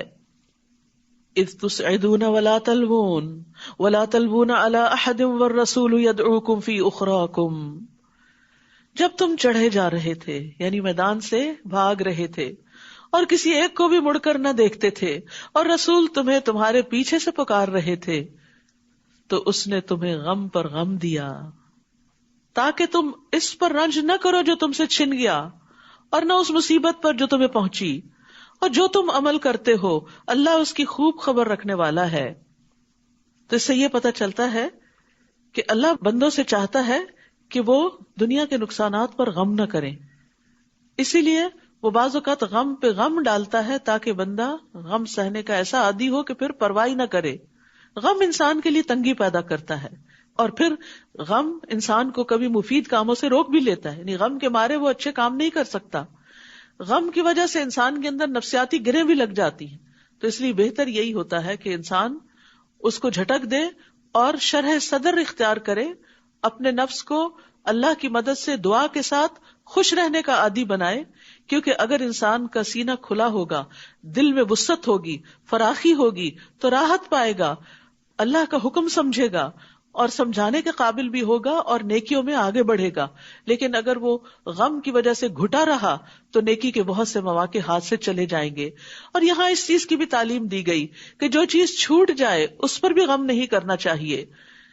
اور پھر نبی صلی اللہ علیہ وسلم کی دعا بھی یاد رکھیے، اللہم انی اعوذ بک من الہم والحزن، اے اللہ بے شک میں تیری پناہ مانگتا ہوں غم اور دکھ اور پریشانی سے۔ پھر اس نے تم پر غم کے بعد اونگ کی شکل میں امن نازل فرمایا، یعنی عام طور پر ایسا ہوتا ہے کہ جیسے کوئی فوت ہوتا ہے نا تو بہت زیادہ انسان رو لیتا ہے، تو پھر اس کے بعد ایک عجب سی سکینت بھی طاری ہوتی ہے۔ جس نے تم میں سے ایک گروہ کو ڈھانپ لیا اور ایک گروہ کو ان کی جانوں نے فکر میں ڈال دیا، وہ اللہ کے بارے میں ناحق جاہلیت والا گمان کر رہے تھے۔ وہ کہہ رہے تھے کیا ہمارے لیے اس معاملے میں سے کسی چیز کا کوئی اختیار ہے؟ کہہ دیجئے بے شک معاملہ سارے کا سارا اللہ ہی کے اختیار میں ہے۔ وہ اپنے دلوں میں وہ کچھ چھپا رہے تھے جو وہ آپ کے لیے ظاہر نہیں کر رہے تھے۔ وہ کہہ رہے تھے کہ اگر ہمارے لیے اس معاملے میں کچھ بھی اختیار ہوتا تو ہم اس جگہ قتل نہ کیے جاتے۔ کہہ دیجئے اگر تم اپنے گھروں میں بھی ہوتے تو جن لوگوں کے حق میں قتل ہونا لکھ دیا گیا تھا وہ تو اپنی موت کے مقامات کی طرف نکل پڑتے، اور یہ اس لیے ہوا تاکہ جو کچھ تمہارے سینوں کے اندر ہے اللہ اسے آزما لے، اور تاکہ جو کچھ تمہارے دلوں میں ہے اسے خالص کر دے، یعنی کھوٹ کپٹ سب کچھ نکال دے، اور اللہ سینوں کے بھید خوب جاننے والا ہے۔ یعنی نیتوں کا کھوٹ ہو یا کام کرنے کے جذبے میں کوئی کمی ہو، تو یہ ساری چیزیں آزمائش کے وقت انسان کو ہلا دیتی ہیں، یا انسان آگے بڑھ جاتا ہے یا اور پھر پیچھے چلا جاتا ہے، اس سٹیج پر نہیں رہتا. یعنی تکلیف اور مصیبت اور آزمائش یا انسان کو ترقی دلاتی ہے یا پھر نیچے گرا دیتی ہے، پیچھے پھیر دیتی ہے. یقیناً وہ لوگ جو تم میں سے اس روز پیٹ پھیر گئے جب دو جماعتیں آمنے سامنے ہوئیں، دراصل شیطان نے انہی کی بعض کوتاہیوں کی وجہ سے انہیں پھسلا دیا تھا. یعنی نیکی کے کام کے لیے نکلے تھے، نبی صلی اللہ علیہ وسلم کے ساتھ نکلے تھے، لیکن ایک خوف زدہ خبر سن کے پیچھے ہٹنے لگے، اور پھر خاص طور پر جو منافقین پیچھے چلے گئے تھے، تو دراصل ان کے نفاق کی وجہ سے انہیں توفیق نہ ہوئی کہ وہ نبی صلی اللہ علیہ وسلم کے ساتھ جنگ میں حصہ لے سکیں. تو یاد رکھیے، اگر دلوں میں منافقت ہو تو انسان نیکی کے کاموں سے پیچھے رہ جاتا ہے، پھر اللہ تعالیٰ توفیق بھی چھین لیتا ہے. اور یقیناً اللہ نے ان سے درگزر کیا، بے شک اللہ بہت بخشنے والا ہے، بہت بردبار ہے. اے لوگوں جو ایمان لائے ہو، تم ان لوگوں کی طرح نہ ہو جاؤ جنہوں نے کفر کیا اور اپنے بھائیوں سے کہا جب وہ زمین میں سفر کے لیے یا جنگ کے لیے نکلے اور وہاں مر گئے کہ اگر وہ ہمارے پاس ہوتے تو وہ نہ مرتے اور نہ وہ قتل کیے جاتے. بعض اوقات ایسا ہوتا ہے نا، کوئی روڈ ایکسیڈنٹ میں فوت ہو جاتا ہے تو انسان بعد میں بہت حسرتیں اختیار کرتا ہے اور کہتا ہے کاش وہ نہ جاتا تو نہ مرتا. پر میں نہیں، وہ تو اپنے بستروں میں ہوتے تو وہاں بھی مر جاتے.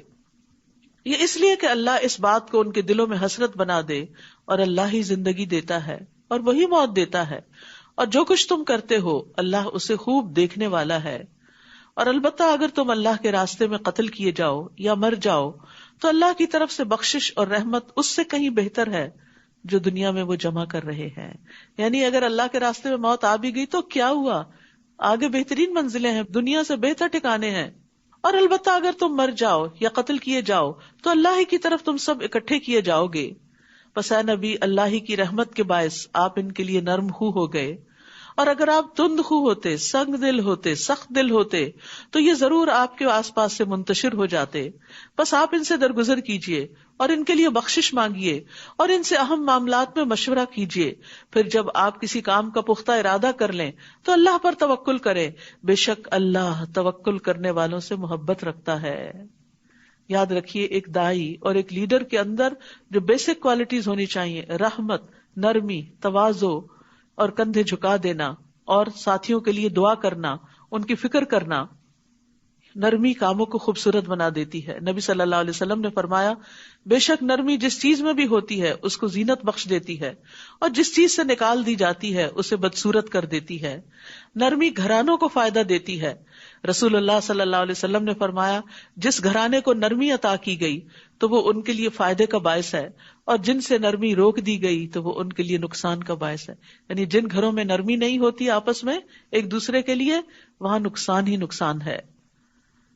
اب اس انتظار میں نہ رہے کہ دوسرے نرم ہو تو ہم نرم ہوں، ہم نرمی کا آغاز کریں. اگر اللہ تمہاری مدد کرے تو کوئی تم پہ غالب آنے والا نہیں، اور اگر وہ تمہیں چھوڑ دے تو اس کے بعد کون ہے جو تمہاری مدد کرے گا. اور اللہ ہی پر مومنوں کو توکل کرنا چاہیے. دیکھیے بار بار ان آیات میں توکل کا درس ہے کہ اللہ پہ بھروسہ کرو، اللہ تمہارے کام سنوار دے گا. کسی نبی کے لیے ممکن نہیں کہ وہ خیانت کرے، یعنی مال غنیمت میں سے کچھ اپنے لیے نکال لے، اور جو کوئی خیانت کرے گا وہ قیامت کے دن اس چیز کو لے کر آئے گا جو اس نے خیانت کی ہوگی.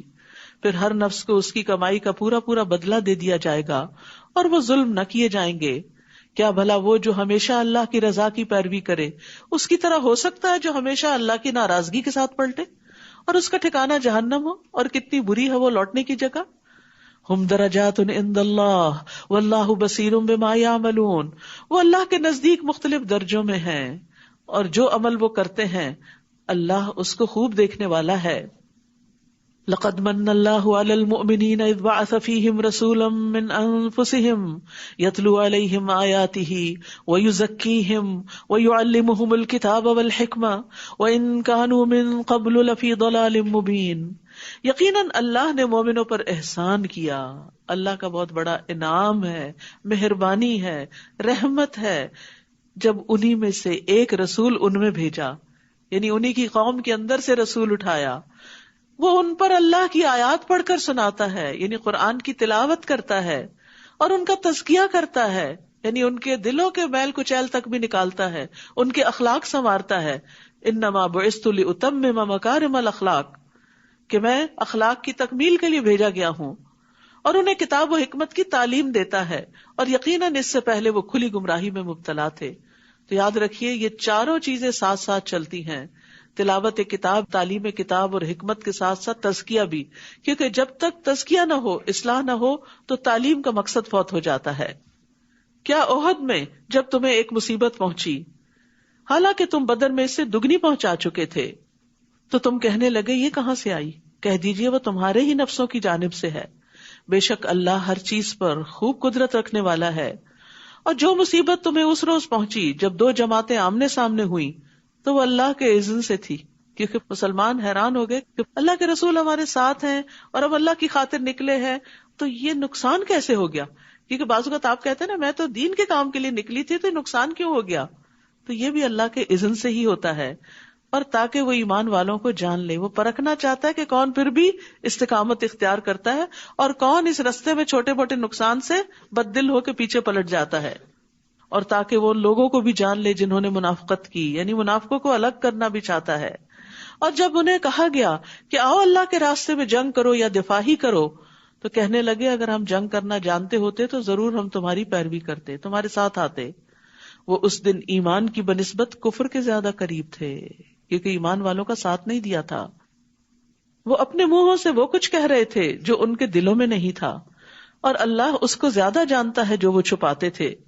یہ وہ لوگ تھے جو خود تو پیچھے بیٹھ رہے اور اپنے لڑنے والے بھائیوں کے بارے میں کہنے لگے کہ اگر وہ ہماری بات مانتے تو وہ قتل نہ کیے جاتے. کہہ دیجئے اگر تم سچے ہو تو اپنے آپ کو موت سے بچا کر دکھاؤ. اور وہ لوگ جو اللہ کی راہ میں مارے جائیں، آپ انہیں ہرگز مردہ خیال نہ کریں، بلکہ وہ زندہ ہیں، اپنے رب کے پاس رزق دیے جا رہے ہیں. سبحان اللہ. یعنی یہ موت نہیں جس کو شہادت کہا جاتا ہے، اور وہاں ان کو رزق بھی ملتا ہے. یعنی عام مومن جب فوت ہوتا ہے تو چاہے وہ آرام کی حالت میں ہو لیکن اس کو رزق نہیں ملتا، وہ رزق جنت میں جا کے ہی ملے گا. لیکن جو اللہ کے راستے میں مرتا ہے اس کو برزخ کی زندگی میں بھی رزق عطا ہوتا ہے. رسول اللہ صلی اللہ علیہ وسلم نے فرمایا شہید قتل کی صرف اتنی تکلیف محسوس کرتا ہے جتنی تم میں سے کسی کو چیونٹی کے کاٹنے سے ہوتی ہے، بس. اس کے خون کے پہلے قطرے کے ساتھ اس کی بخشش ہو جاتی ہے، جنت میں اس کا ٹھکانہ دکھا دیا جاتا ہے، عذاب قبر سے محفوظ رہتا ہے، قیامت کے دن بڑی گھبراہٹ سے محفوظ رہے گا، ایمان کے لباس سے مزین کیا جاتا ہے. حضرت عمر رضی اللہ عنہ دعا کیا کرتے تھے اللہم ارزقنی شہادتا فی سبیلک واجعل موتی فی بلد رسولک صلی اللہ علیہ وسلم. اے اللہ مجھے اپنے راستے میں شہادت عطا کر اور میری موت اپنے رسول صلی اللہ علیہ وسلم کے شہر میں مقدر کر دے، یعنی مدینہ میں موت دینا. اللہ نے انہیں اپنے فضل سے جو کچھ عطا کیا اس پر وہ خوش ہیں، اور جو ان کے پیچھے ایمان والے ابھی تک شہید ہو کر ان سے نہیں ملے ان کے بارے میں بھی وہ خوشیاں منا رہے ہیں. کس بات کی؟ کہ وہ بھی ہمارے نقش قدم پر ہیں، کہ ان پر نہ کوئی خوف ہوگا اور نہ وہ غمگین ہوں گے. جب آپ کسی منزل تک پہنچ جاتے ہیں تو جو دوسرے لوگ اس منزل کے راہ رو ہوتے ہیں ان کے بارے میں بھی آپ خوش ہوتے ہیں کہ جس لائف کو یا جس چیز کو آپ انجوائے کر رہے ہیں وہ بھی وہاں تک پہنچیں گے. تو مومن جو ہوتا ہے وہ دوسرے مومن کی خوشی پر خوش ہوتا ہے، یہ بھی ایمان کی علامت ہوتی ہے. وہ اللہ کی نعمت اور فضل پر خوش ہوتے ہیں. یہ دنیا سے شروع کرنا پڑتا ہے، جب جا کے مرنے کے بعد فضل جب حقیقی شکل میں مل جاتا ہے تو اس پر خوش ہوتا ہے. اور یقیناً اللہ مومنوں کا اجر ضائع نہیں کرتا. وہ مومن جنہوں نے احد میں زخم لگنے کے باوجود اللہ اور رسول کے حکم پر لبیک کہا، ان میں سے جنہوں نے احسان اور تقوی کی روش اختیار کی ان کے لیے بہت بڑا اجر ہے. یعنی اگرچہ شکست ہوئی پھر بھی بد دل نہیں ہوئے، پھر بھی احسان کی روش اختیار کی. وہ جن سے منافق لوگوں نے کہا کہ دشمن کے لوگ تمہارے خلاف جمع ہو گئے تو ڈرو ان سے، تو ڈرنے کی بجائے اس بات نے انہیں ایمان میں اور بڑھا دیا، اور وہ کہنے لگے حسبنا اللہ ونعم الوکیل، ہمیں اللہ ہی کافی ہے اور وہ بہترین کارساز ہے. ہوا یہ تھا کہ جنگ احد کے بعد یہ خبر مشہور ہوئی کہ دشمن پھر پلٹ کر حملہ کرنے لگا ہے. تو نبی صلی اللہ علیہ وسلم نے لوگوں کو حکم دیا کہ وہ نکلیں اب پھر مقابلے کے لیے. زخموں سے چور لوگ، تھکے ہارے، یعنی صرف جسمانی زخم نہیں تھے، دل میں بڑے بڑے زخم لگ چکے تھے کیونکہ مدینہ کے ہر گھر سے کوئی نہ کوئی شہید ہو چکا تھا. لیکن اس کے باوجود وہ پھر اٹھ کھڑے ہوئے. سوچئے اگر آپ ایک دن تھکے ہو کسی کام میں دوسرے دن پھر بلا لیا جائے تو ہمارا حال کیا ہوتا ہے؟ کن کو ہم پہ رحم نہیں آتا. لیکن یہ بھی ایک بڑی سخت آزمائش تھی کہ اس وقت انہیں خوف بھی دلایا گیا، غم بھی تھا، خوف بھی تھا، جسمانی زخم بھی تھے، لیکن پھر بھی وہ کہنے لگے حسبنا اللہ و نعم الوکیل. یعنی جب چیزیں بہت مشکل ہو جایا کرے نا تو اللہ سے مدد مانگا کرے، حسبنا اللہ و نعم الوکیل. یہ وہ کلمہ ہے جسے ابراہیم علیہ السلام نے اس وقت کہا جب ان کو آگ میں ڈالا گیا تھا تو آگ ان پر ٹھنڈی ہو گئی تھی. سبحان اللہ. تو اسی طرح مشکل کام آسان ہو جائیں گے جب آپ حسبنا اللہ پڑھ لیں گے. تو وہ اللہ کی نعمت اور فضل کے ساتھ لوٹے. وہاں جا کر انہوں نے تجارت کی اور نفع کما کر آئے اور انہیں کوئی تکلیف بھی نہ پہنچی. یعنی جس چیز سے وہ ڈر رہے تھے دشمن بھی بھاگ گیا اور انہوں نے اللہ کی رضا کی پیروی کی، یعنی اللہ کے فیصلے پر راضی ہو گئے. اور اللہ بہت بڑے فضل والا ہے. یہ توکل کے 4 انعام تھے کہ نعمت ملی، فضل ملا، تکلیف دور ہوئی اور اللہ کی رضا حاصل ہوئی. یہ تو شیطان ہی ہے جو تمہیں اپنے دوستوں سے ڈراتا ہے، تو تم ان سے نہ ڈرو اور مجھ ہی سے ڈرو اگر ہو تم ایمان لانے والے. اور جو لوگ کفر میں بھاگ دوڑ کر رہے ہیں وہ آپ کو غمگین نہ کریں، بے شک وہ اللہ کو ہرگز کچھ بھی نقصان نہیں دے سکتے. اللہ چاہتا ہے کہ ان کے لیے آخرت میں کوئی حصہ نہ رکھے اور ان کے لیے بہت بڑا عذاب ہے. یہاں مومنوں کی حوصلہ افزائی کی جا رہی ہے کہ ان کے دشمن ان کو کچھ بھی نقصان نہیں دے سکتے. اصل ضرورت ہے اپنا ایمان سلامت رکھنے کی. یقیناً وہ لوگ جنہوں نے ایمان کے بدلے کفر خرید لیا وہ ہرگز اللہ کا کچھ بھی نہ بگاڑ سکیں گے اور ان کے لیے دردناک عذاب ہے. یقیناً کفر کرنے والوں کو جو ڈھیل ہم دے رہے ہیں وہ اسے اپنے حق میں ہرگز اچھا خیال نہ کریں. یعنی اللہ کی نافرمانی کے باوجود اگر کوئی مصیبت نہیں آ رہی تو یہ مت سمجھو کہ اللہ راضی ہے تم سے. بے شک یہ ڈھیل تو ہم انہیں اس لیے دے رہے ہیں تاکہ وہ گناہوں میں اور زیادہ بڑھ جائیں اور ان کے لیے رسوا کن عذاب ہے. یہ بھی بڑی ڈرنے کی بات ہے کہ انسان اللہ کی نافرمانی کرے اور دنیا میں اس پر کوئی آزمائش اور امتحان نہ ہو اور انسان سمجھے کہ میں جو کر رہا ہوں ٹھیک ہی کر رہا ہوں. کیونکہ جب مشکل آتی ہے تو انسان اپنی غلطیوں کا سوچتا ہے. اور ایسا نہیں ہو سکتا کہ اللہ مومنوں کو اسی حال پہ چھوڑ دے جس پر تم اس وقت ہو، یہاں تک کہ ناپاک کو پاک سے الگ کر دے. اور نہ ہی اللہ ایسا ہے کہ تمہیں غیب پر مطلع کرے، لیکن اس کے لیے وہ اپنے رسولوں میں سے جسے چاہتا ہے چن لیتا ہے. بس اللہ اور اس کے رسولوں پر ایمان لے آؤ. اگر تم ایمان لاؤ گے اور تقوی اختیار کرو گے تو تمہارے لیے بہت بڑا اجر ہے. وَإِن تُؤْمِنُوا وَتَتَّقُوا فَلَكُمْ أَجْرٌ عَظِيمٌ. تقوی انسان کے دل پر بھی ایک چیک ہوتا ہے کہ برا نہیں سوچنا، نیگیٹو تھنکنگ نہیں. زبان پر بھی ایک لاک لگاتا ہے، کوئی بری بات زبان سے نہیں نکالنی. ایکشن میں بھی انسان کو روک کے رکھتا ہے کہ کہیں زیادتی نہیں کرنی. اور وہ لوگ جو اللہ کی عطا کردہ فضل میں بخل کرتے ہیں وہ ہرگز نہ سمجھیں کہ یہ ان کے حق میں بہتر ہے، بلکہ یہ ان کے حق میں بہت برا ہے.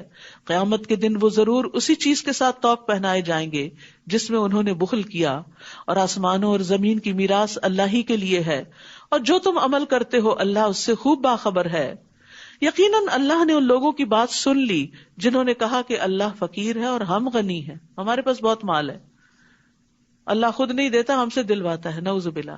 ہم ضرور لکھ لیں گے جو انہوں نے کہا، اور انبیاء کا ناحق قتل کرنا بھی، اور ہم کہیں گے چکھو مزہ جلانے والے عذاب کا. ابھی دنیا میں یہ سب باتیں بڑی آسانی سے کر رہے ہو، جب ہماری طرف پلٹو گے پھر دیکھنا کیا ہوتا ہے.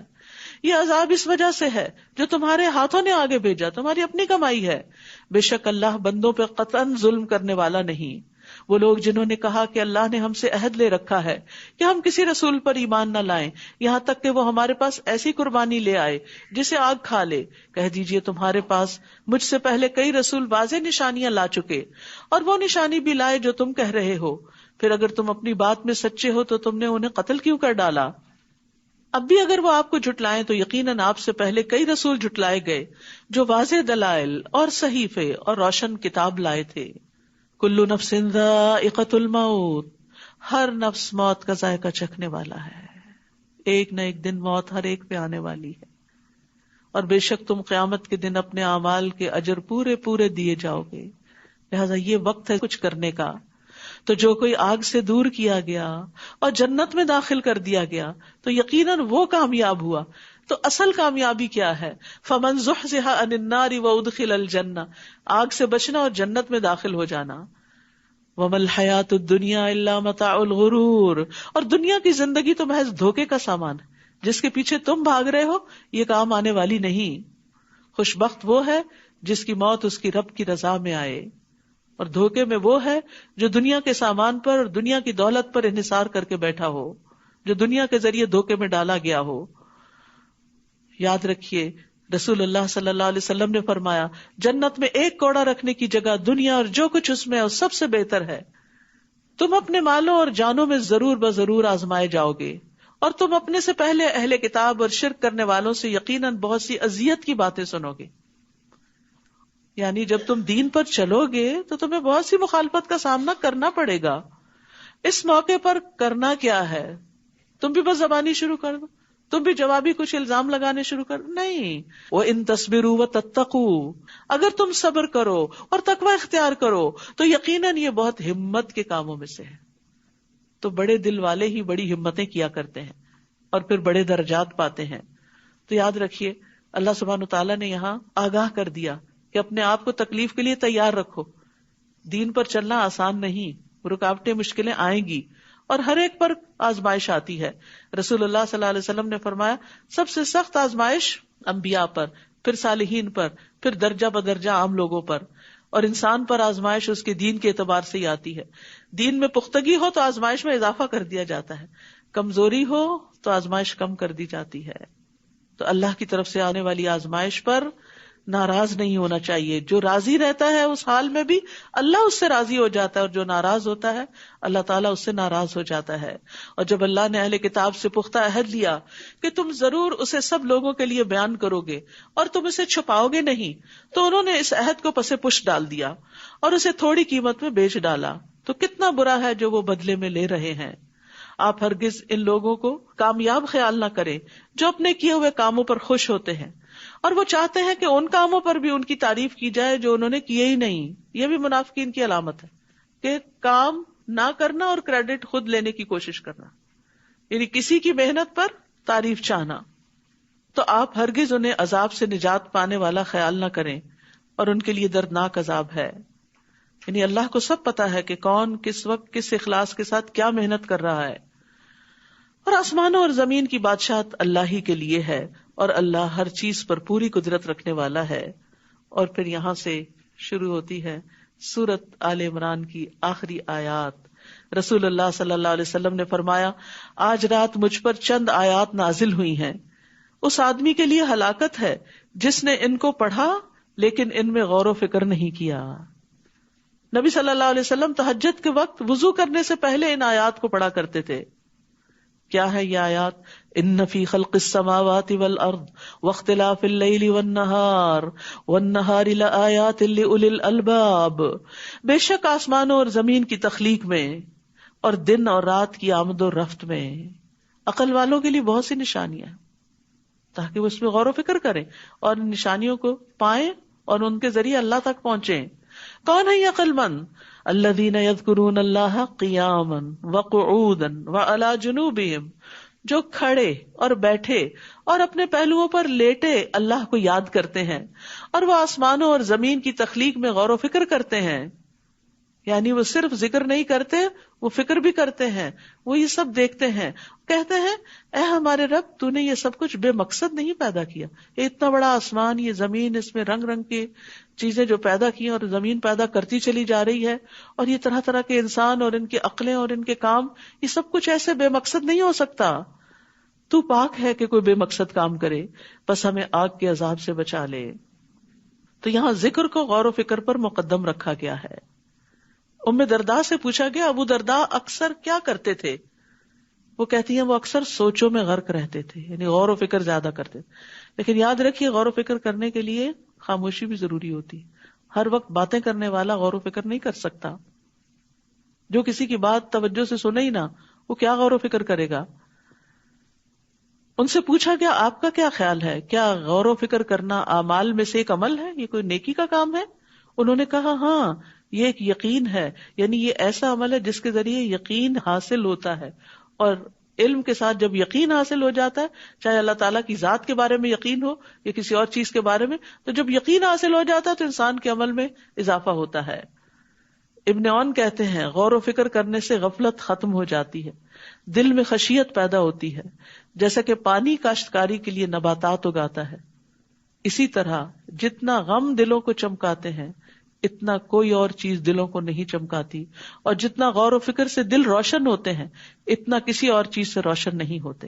یعنی غم کی وجہ سے انسان کی بہت سی صلاحیتیں جاگ بھی اٹھتی ہیں، الا یہ کہ وہ اس پہ مسلط ہی ہو جائے اور سب کچھ اس کا ختم کر دے. وہ دعائیں کرتے ہیں، اے ہمارے رب، بے شک جسے تو آگ میں داخل کرے تو حقیقتاً تو نے اسے رسوا کر دیا، اصل بے عزتی جہنم میں جانا ہے اور ظالموں کے لیے کوئی مددگار نہیں.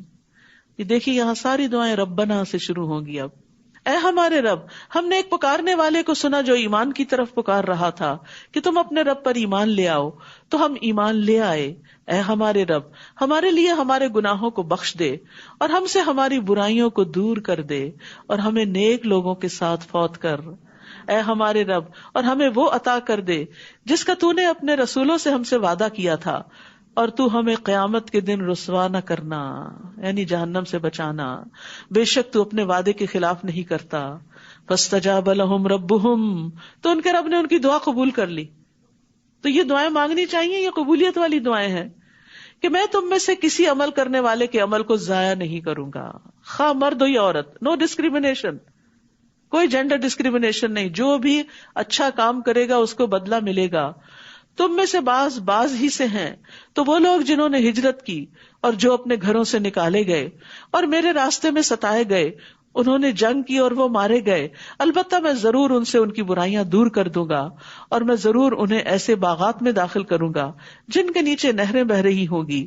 یہ بدلہ ہے اللہ کی طرف سے، اور اللہ ہی ہے جس کے پاس اچھا بدلہ ہے. تو جو لوگ ایمان لا کر تکلیفیں اٹھائیں، اللہ سبحانہ وتعالیٰ ان تکلیفوں کے بدلے ان کے گناہ معاف کر دے گا. لا یغرنک تقلب الذین کفروا فی البلاد، کفار کا شہروں میں چلنا پھرنا، یعنی آزادی سے گھومنا پھرنا، کوئی رکاوٹ نہیں، آپ کو ہرگز دھوکے میں نہ ڈالے کہ یہ کامیابی کی علامت ہے. یہ تو تھوڑا سا فائدہ ہے، پھر ان کا ٹھکانہ جہنم ہے، اور وہ کتنا برا ٹھکانہ ہے. لیکن وہ لوگ جنہوں نے اپنے رب کا تقوی اختیار کیا، ان کے لیے ایسے باغات ہیں جن کے نیچے نہریں بہتی ہیں، وہ ان میں ہمیشہ رہنے والے ہیں. یہ اللہ کی طرف سے مہمانی ہے، اور جو اللہ کے پاس ہے وہ نیک لوگوں کے لیے زیادہ بہتر ہے. یہ آپ سوچ رہے ہوں گے کہ باقی لوگ تو دنیا کے فائدے اٹھائیں اور مومن سے سارے وعدے آخرت کے ہی بس ہوتے ہیں، کیوں نہیں دنیا کے وعدے ہم سے کیے جا رہے؟ ہمارے لیے بھی ہیں دنیا کے وعدے، لیکن زیادہ وعدے آخرت کے. کیوں؟ اس کے پیچھے حکمت کیا؟ حکمت یہ ہے کہ دنیا تو ختم ہو جانے والی ہے، اس میں جو کچھ بھی مل جائے وہ عارضی یا معمولی یا مچھر کے پر برابر بھی نہیں، اور جو وہاں کا وہ ہمیشہ کا. تو عقل مند وہ ہے جو حقیقی چیز کے مقابلے میں بڑی چیز کو پریفر کرے، خواہ وہ بعد میں آئے. مثلا آپ کی پسند کا ڈرنک دوسرے راؤنڈ میں آنے والا ہے، تو آپ پہلے راؤنڈ میں آنے والے ڈرنک کو کیا کرتے ہیں؟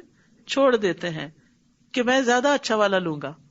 تو اگر دنیا میں کچھ نہیں بھی ملتا تو کوئی بات نہیں، اللہ کا وعدہ جھوٹا نہیں، اللہ کے سارے وعدے سچے ہیں. اللہ پر ایمان، اعتماد اور یقین یہی تو ہے کہ اس کے وعدوں کو سچا مانتے ہوئے جو کرنے کے کام ہے وہ کرتے چلے جائیں. اسی کا تو اجر ہے کہ اعتماد ہے، بھروسہ ہے ہمیں اللہ پر کہ وہ سچ کہہ رہا ہے، وہ ضرور اپنے وعدے پورے کرے گا. اور بے شک اہل کتاب میں سے کچھ ایسے بھی ہیں جو اللہ پر ایمان رکھتے ہیں اور اس پر جو آپ کی طرف نازل کیا گیا اور اس پر بھی جو ان کی طرف نازل کیا گیا، اللہ کے لیے جھکنے والے ہیں. اللہ کی آیات کو تھوڑی قیمت کے عوض نہیں بیچتے، یعنی دین کو دنیا کی خاطر نہیں بیچتے. ایسے ہی لوگوں کا اجر ان کے رب کے پاس ہے، بے شک اللہ جلد حساب لینے والا ہے. یا ایھا الذین آمنوا اصبروا وصابروا ورابطوا واتقوا اللہ لعلکم تفلحون. اے لوگو جو ایمان لائے ہو، صبر کرو اور مقابلے میں مضبوط رہو اور تیار رہو اور اللہ کا تقوی اختیار کرو تاکہ تم کامیاب ہو جاؤ. یہاں پر آپ دیکھیے سورت میں جو چیز بار بار ریپیٹ ہوئی کامیابی کی علامت، وہ کیا ہے؟ صبر اور تقوی. صبر تکلیف دہ چیز کے پیش آنے پر، اور تقوی تکلیف دہ حالات میں بھی اللہ کی اطاعت پر جمے رہنے پر. تو صبر اور تقوی دونوں لازم و ملزوم ہوتے ہیں، دونوں سے بندوں کی اصلاح بھی ہوتی ہے. تو کچھ لوگ ہوتے ہیں جو صبر کرتے ہیں تقوی نہیں اختیار کرتے، کچھ ہوتے ہیں جو تقوی اختیار کرتے ہیں صبر نہیں اختیار کرتے، کچھ ہوتے ہیں جو دونوں اختیار کرتے ہیں اور کچھ ہوتے ہیں جو دونوں ہی نہیں کرتے. تو اللہ سبحانہ وتعالی ہمیں ان لوگوں میں شامل کرے جو صبر بھی کرے اور تقوی بھی. سورۃ النساء. بسم اللہ الرحمن الرحیم. یا ایھا الناس اتقوا ربکم الذی خلقکم من نفس واحدۃ وخلق منها زوجها وبث منهما رجالا كثيرا ونساء واتقوا الله الذي تساءلون به والارحام ان الله كان عليكم رقيبا. سورۃ النساء عورتوں سے متعلق سورت ہے. قرآن مجید میں کوئی سورت الرجال نہیں، مردوں کے نام کی کوئی سورت نہیں. جہاں تک مومنون وغیرہ کا تعلق ہے تو اس میں مرد عورتیں سبھی شامل ہیں.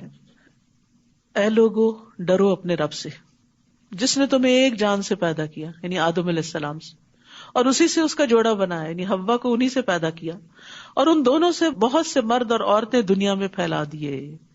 آبادی بڑھتی چلی جا رہی ہے پلانٹ، اور یہ سب آدم کی اولاد ہیں.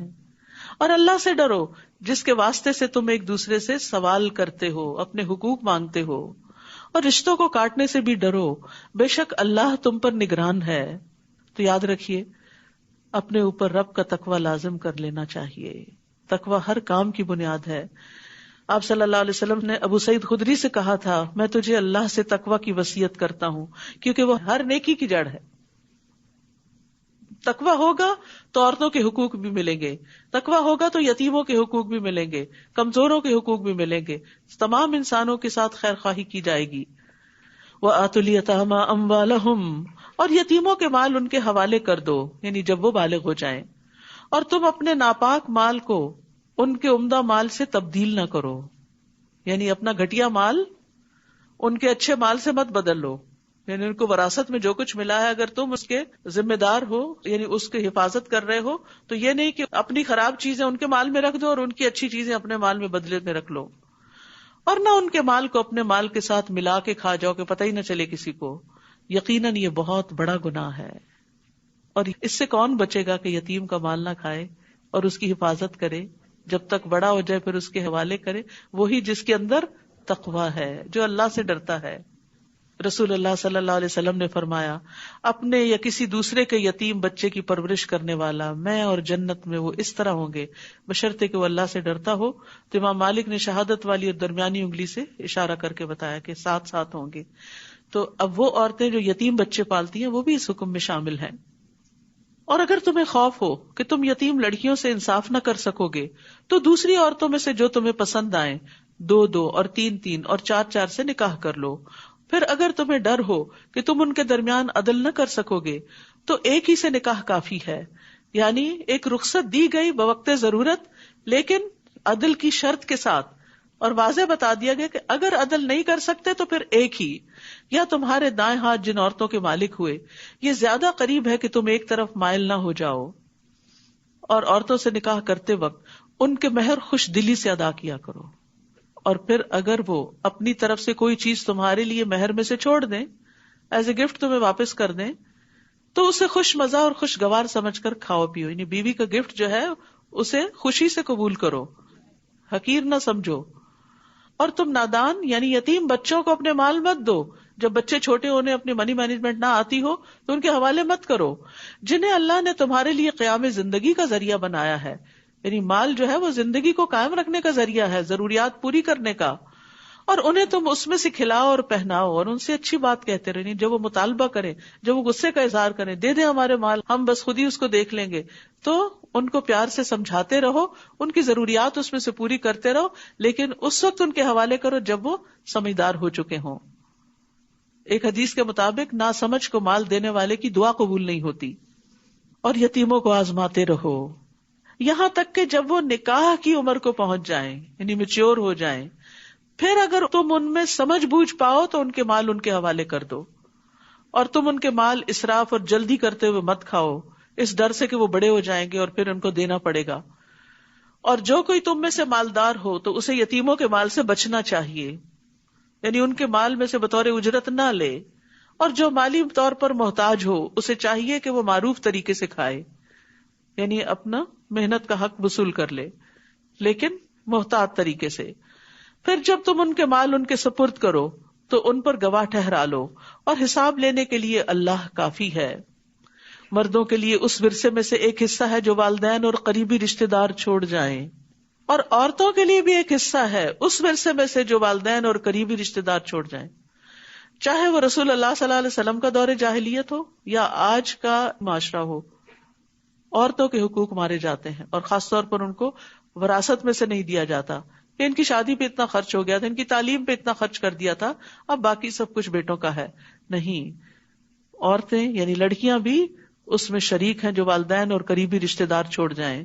ورثہ کم ہو یا زیادہ اس میں ایک طے شدہ حصہ ہے، اور ورثے کی تقسیم کے وقت جب غیر وارث رشتہ دار اور یتیم اور مسکین موجود ہوں تو انہیں اس میں سے کچھ نہ کچھ دے دو، اور اگر نہ دے سکو تو ان سے مناسب طریقے سے بات کرو. یعنی جب وراثت تقسیم ہو رہی ہو اور خاندان کے لوگ موجود ہیں جو اس میں سے حصے دار نہیں، اور وہ دیکھ رہے ہیں، ان کی نظر ہے کچھ چیزوں پر، تو کچھ نہ کچھ ان کو ایز اے کرٹسی دے دو. اور اگر نہیں دے سکتے تو اچھے سے بات ہی کر لو، کیونکہ الکلمۃ الطیبۃ صدقہ، اچھی بات بھی صدقہ ہے. یعنی صرف مال کا ہی صدقہ نہیں ہوتا، اچھی بات کا بھی صدقہ ہوتا ہے. اور وراثت تقسیم کرنے والوں کو اس بات سے ڈرنا چاہیے کہ اگر وہ اپنے پیچھے ناتواں اولاد چھوڑ جاتے تو موت کے وقت انہیں ان کے بارے میں کتنا اندیشہ ہوتا. لہٰذا انہیں چاہیے کہ اس معاملے میں اللہ سے ڈرے اور جچی تلی بات کریں، کیونکہ اب یتیموں کی پرورش کا معاملہ آ رہا ہے تو ان کے کئی ناجائز مطالبات بھی ہوں گے، تو ان کے ساتھ معاملہ اللہ سے ڈرتے ہوئے کرتے رہو. بے شک وہ لوگ جو یتیموں کے مال ظلم کرتے ہوئے کھا جاتے ہیں، یقیناً وہ اپنے پیٹوں میں آگ ہی بھر رہے ہیں، اور ضرور وہ بھڑکتی ہوئی آگ میں چلیں گے. بعض اوقات ایسا ہوتا ہے نا کہ کہیں پر باپ فوت ہوتا ہے، بچے پیچھے چھوڑتا ہے، ایک بھائی ان میں سے زیادہ اسٹرانگ ہوتا ہے اور دوسرے کمزور ہوتے ہیں، تو وہ سب کا حصہ دبا کے بیٹھ جاتا ہے اور دینے پہ راضی نہیں ہوتا. اور پھر جو فوت ہوتا ہے حتیٰ کہ اس کے یتیم بچوں کے لیے بھی کچھ نہیں چھوڑتا. تو اس طرف توجہ دلائی گئی کہ جو لوگ یتیموں کا مال کھائیں وہ اپنے پیٹ میں آگ بھر رہے ہیں. بعض اوقات مرد حضرات ایسے کام کرتے ہیں تو as a sister, as a wife, as a mother ان کو سمجھانا چاہیے، ان کی محبت میں ان کی خیرخواہی کرتے ہوئے.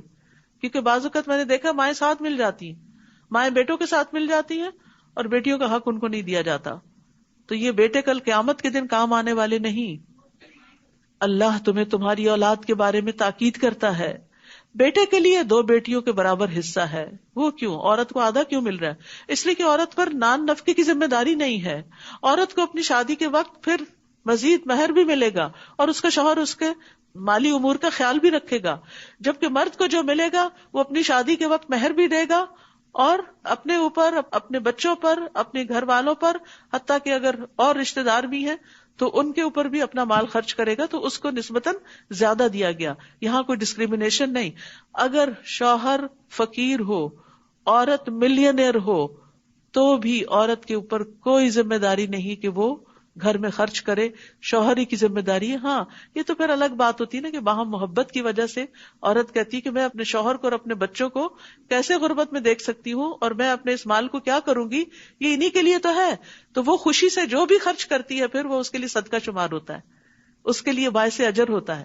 تو جو عورتیں کام کرتی ہیں اور گھر میں کنٹریبیوٹ کرتی ہیں تو وہ ان کا احسان ہے اور اس احسان کو ماننا چاہیے. اور وہ جو لاتی ہیں اور جو بھی کچھ خرچ کرتی ہیں ان کا شکریہ ادا کرنا چاہیے اور ان کے ساتھ اچھا سلوک کرنا چاہیے، نہ کہ ان سے چھینا جھپٹی کر کے ان کو ذلیل کر کے ان کو دکھ دیا جائے. پھر اگر میت کی وارث 2 سے زیادہ بیٹیاں ہوں تو ان کو ترکے کا 2/3 حصہ دیا جائے گا، اور اگر ایک ہی بیٹی وارث ہو تو اس کے لیے ترکے میں سے آدھا ہے. اگر میت کی کوئی اولاد ہو تو اس کے والدین میں سے ہر ایک کو ترکے میں سے 6واں حصہ ملے گا. اور اگر وہ صاحب اولاد نہ ہو اور اس کے وارث والدین ہی ہو، بچے کوئی نہیں، صرف ماں باپ ہی ہیں، تو ماں کے لیے ترکے کا 3واں حصہ ہوگا.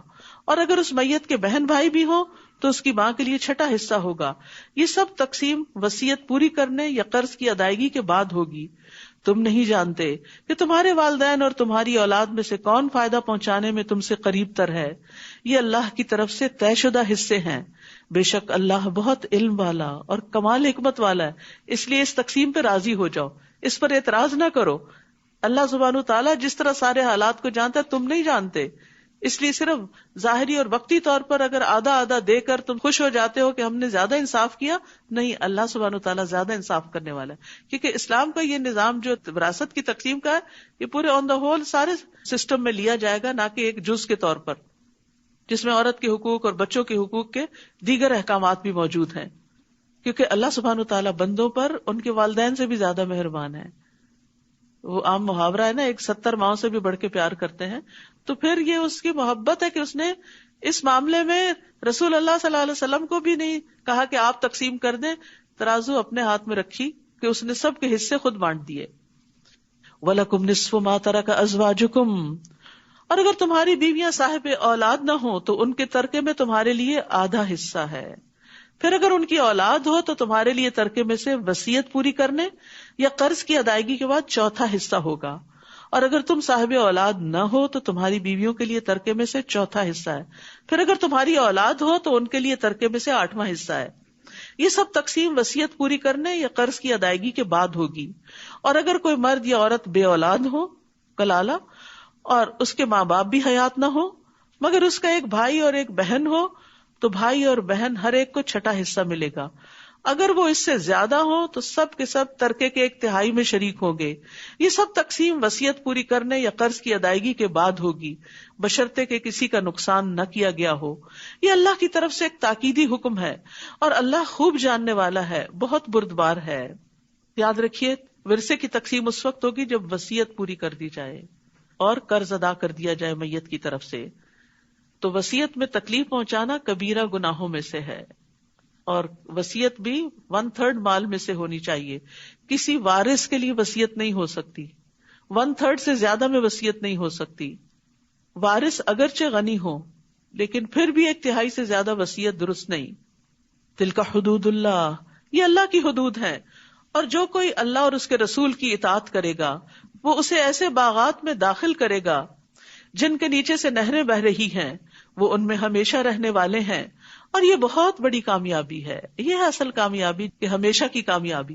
عارضی کامیابی سے انسان خوش ہوتا ہے لیکن عارضی ہی ہوتی ہے.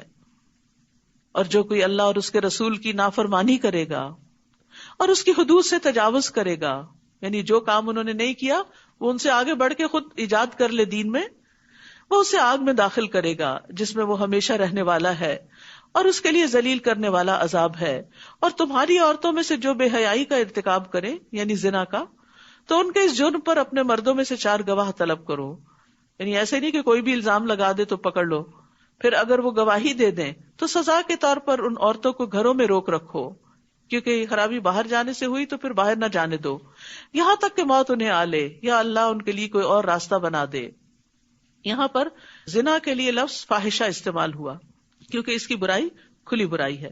اور تم میں سے جو 2 مرد اس برائی کا ارتکاب کرے تو ان دونوں کو ایذا دو، پھر اگر وہ دونوں توبہ کر لیں اور اصلاح کر لیں تو ان سے اعراض برتو، بے شک اللہ بہت توبہ قبول کرنے والا، نہایت رحم کرنے والا ہے. کیونکہ مردوں کو تو گھر میں رکھنے کا فائدہ نہیں، کیونکہ ان کا تو دائرہ کار ہی باہر ہے.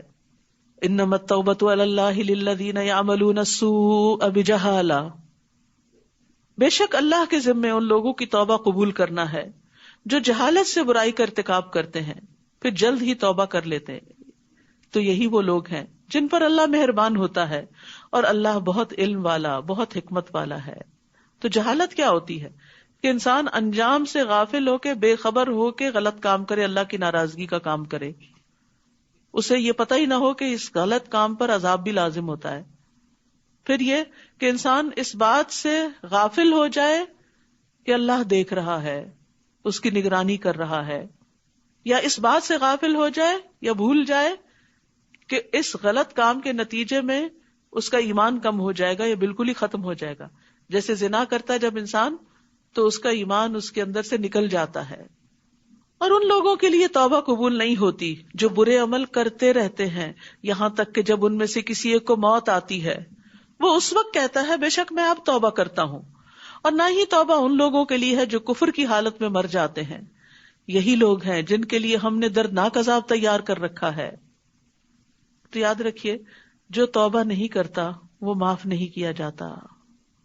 اور موت کے وقت جب نزع کی کیفیت طاری ہو جائے، موت کے فرشتے نظر آنے لگے، سانس گلے میں اٹک جائے، اس وقت بھی توبہ قبول نہیں ہوتی.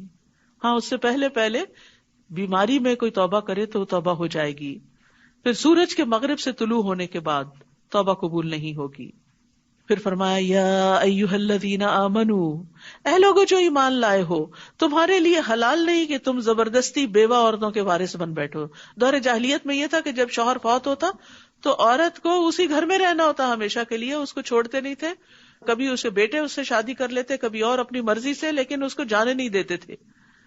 تو اس سے منع کیا گیا. اور نہ ہی یہ حلال ہے کہ ناپسند ہونے کے باوجود انہیں اس لیے روک رکھو کہ تم نے انہیں جو مہر دیا ہے اس کا کچھ حصہ واپس لے لو، کہ وہ کھلا لے اور تمہیں مہر نہ دینا پڑے، سوائے اس کے کہ وہ کھلی بے حیائی کا ارتکاب کرے، اور ان کے ساتھ بھلے طریقے سے گزر بسر کرو.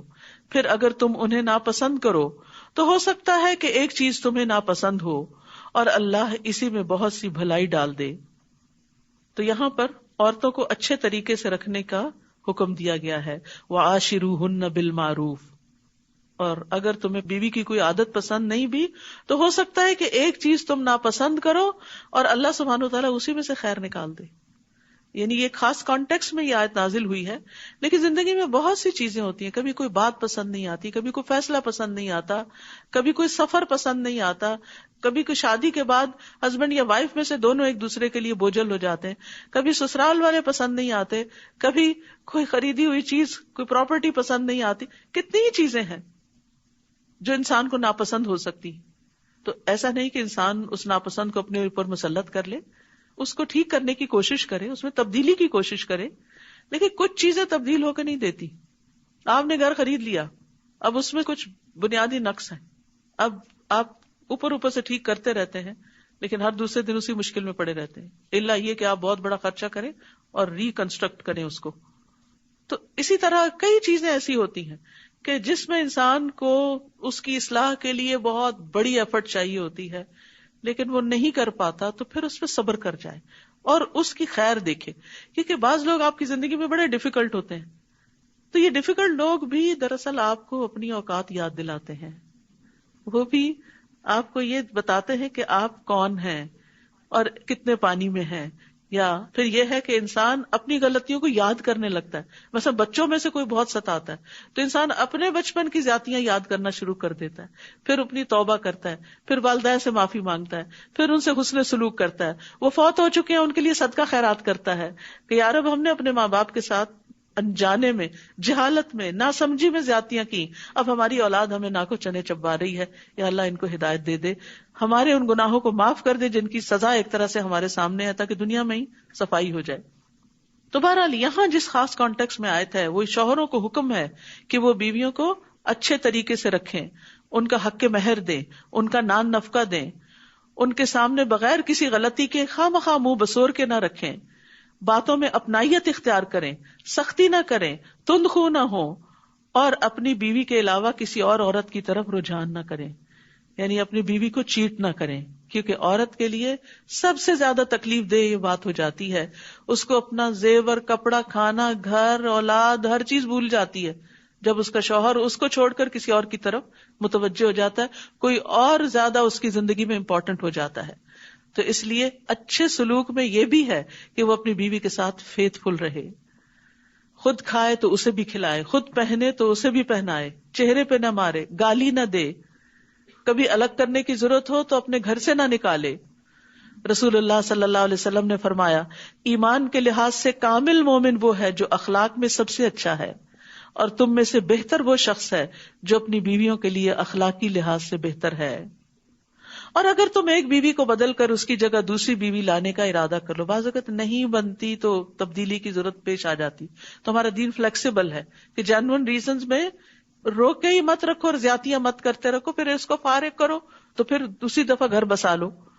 اور تم نے ان میں سے ایک کو ڈھیروں مال دے رکھا ہے، یعنی جس کو رخصت کر رہے ہو اس کو لاکھوں دیے ہوئے ہیں، تو اس میں سے کچھ بھی واپس نہ لو. ہیروں کی انگوٹھیاں واپس نہیں لینی، اب وہ اسی کے ساتھ جائیں گی. کیا تم بہتان لگا کر اور کھلے گناہ سے دیا ہوا مال واپس لوگے، یعنی اس پہ الزام لگا کے اس سے مال لوگے؟ اور تم اس مہر کو یا مال کو، یہ تحفے تحائف کو کیسے واپس لے سکتے ہو، حالانکہ تم میں سے بعض سے صحبت کر چکا، یعنی جسمانی تعلق قائم ہوا، انٹیمیسی ہوئی، محبت پیار ہوا، اور وہ عورتیں تم سے پختہ عہد لے چکی. اور تم ان عورتوں سے نکاح نہ کرو جن سے تمہارے باپ نکاح کر چکے ہوں. باپ کی بیوی سے نکاح حرام ہے سوائے اس کے جو پہلے گزر چکا دور جاہلیت میں. یہ ایک بے حیائی کا کام اور قابل نفرت عمل ہے اور بہت ہی برا راستہ ہے. اس دور کے معاشرے کی جو خرابیاں تھیں ان کی اصلاح کی جا رہی ہے اور مزید بھی محرمات کا ذکر کیا جا رہا ہے. حرمت علیکم امہاتکم، اور کون سی عورتیں ہیں جن سے نکاح حرام ہے؟ تم پر حرام کر دی گئیں تمہاری مائیں، تمہاری بیٹیاں، تمہاری بہنیں، تمہاری پھپھیاں، تمہاری خالائیں، تمہارے بھائیوں کی بیٹیاں، تمہارے بہنوں کی بیٹیاں، تمہاری وہ مائیں جنہوں نے تمہیں دودھ پلایا ہو، تمہاری رضائی بہنیں، تمہاری بیویوں کی مائیں، تمہاری وہ بیٹیاں جو تمہارے زیر پرورش ہیں، تمہاری ان بیویوں میں سے جن سے تم دخول کر چکے ہو. پھر اگر تم نے ان سے دخول نہیں کیا تو تم پر کوئی گناہ نہیں کہ تم ان کی بیٹیوں سے نکاح کر لو. اور تمہارے ان بیٹوں کی بیویاں جو تمہارے اپنے پشتوں میں سے سگے بیٹی کی بیوی یعنی بہو، اور یہ بھی تم پر حرام ہے کہ تم دو بہنوں کو ایک نکاح میں جمع کرو سوائے اس کے جو پہلے ہو چکا سو ہو چکا. بے شک اللہ بہت بخشنے والا نہایت رحم کرنے والا ہے. وآخر دعوانا ان الحمد للہ رب العالمین. سبحانک اللہم وبحمدک اشہد ان لا الہ الا انت استغفرک واتوب الیک. السلام علیکم ورحمۃ اللہ وبرکاتہ.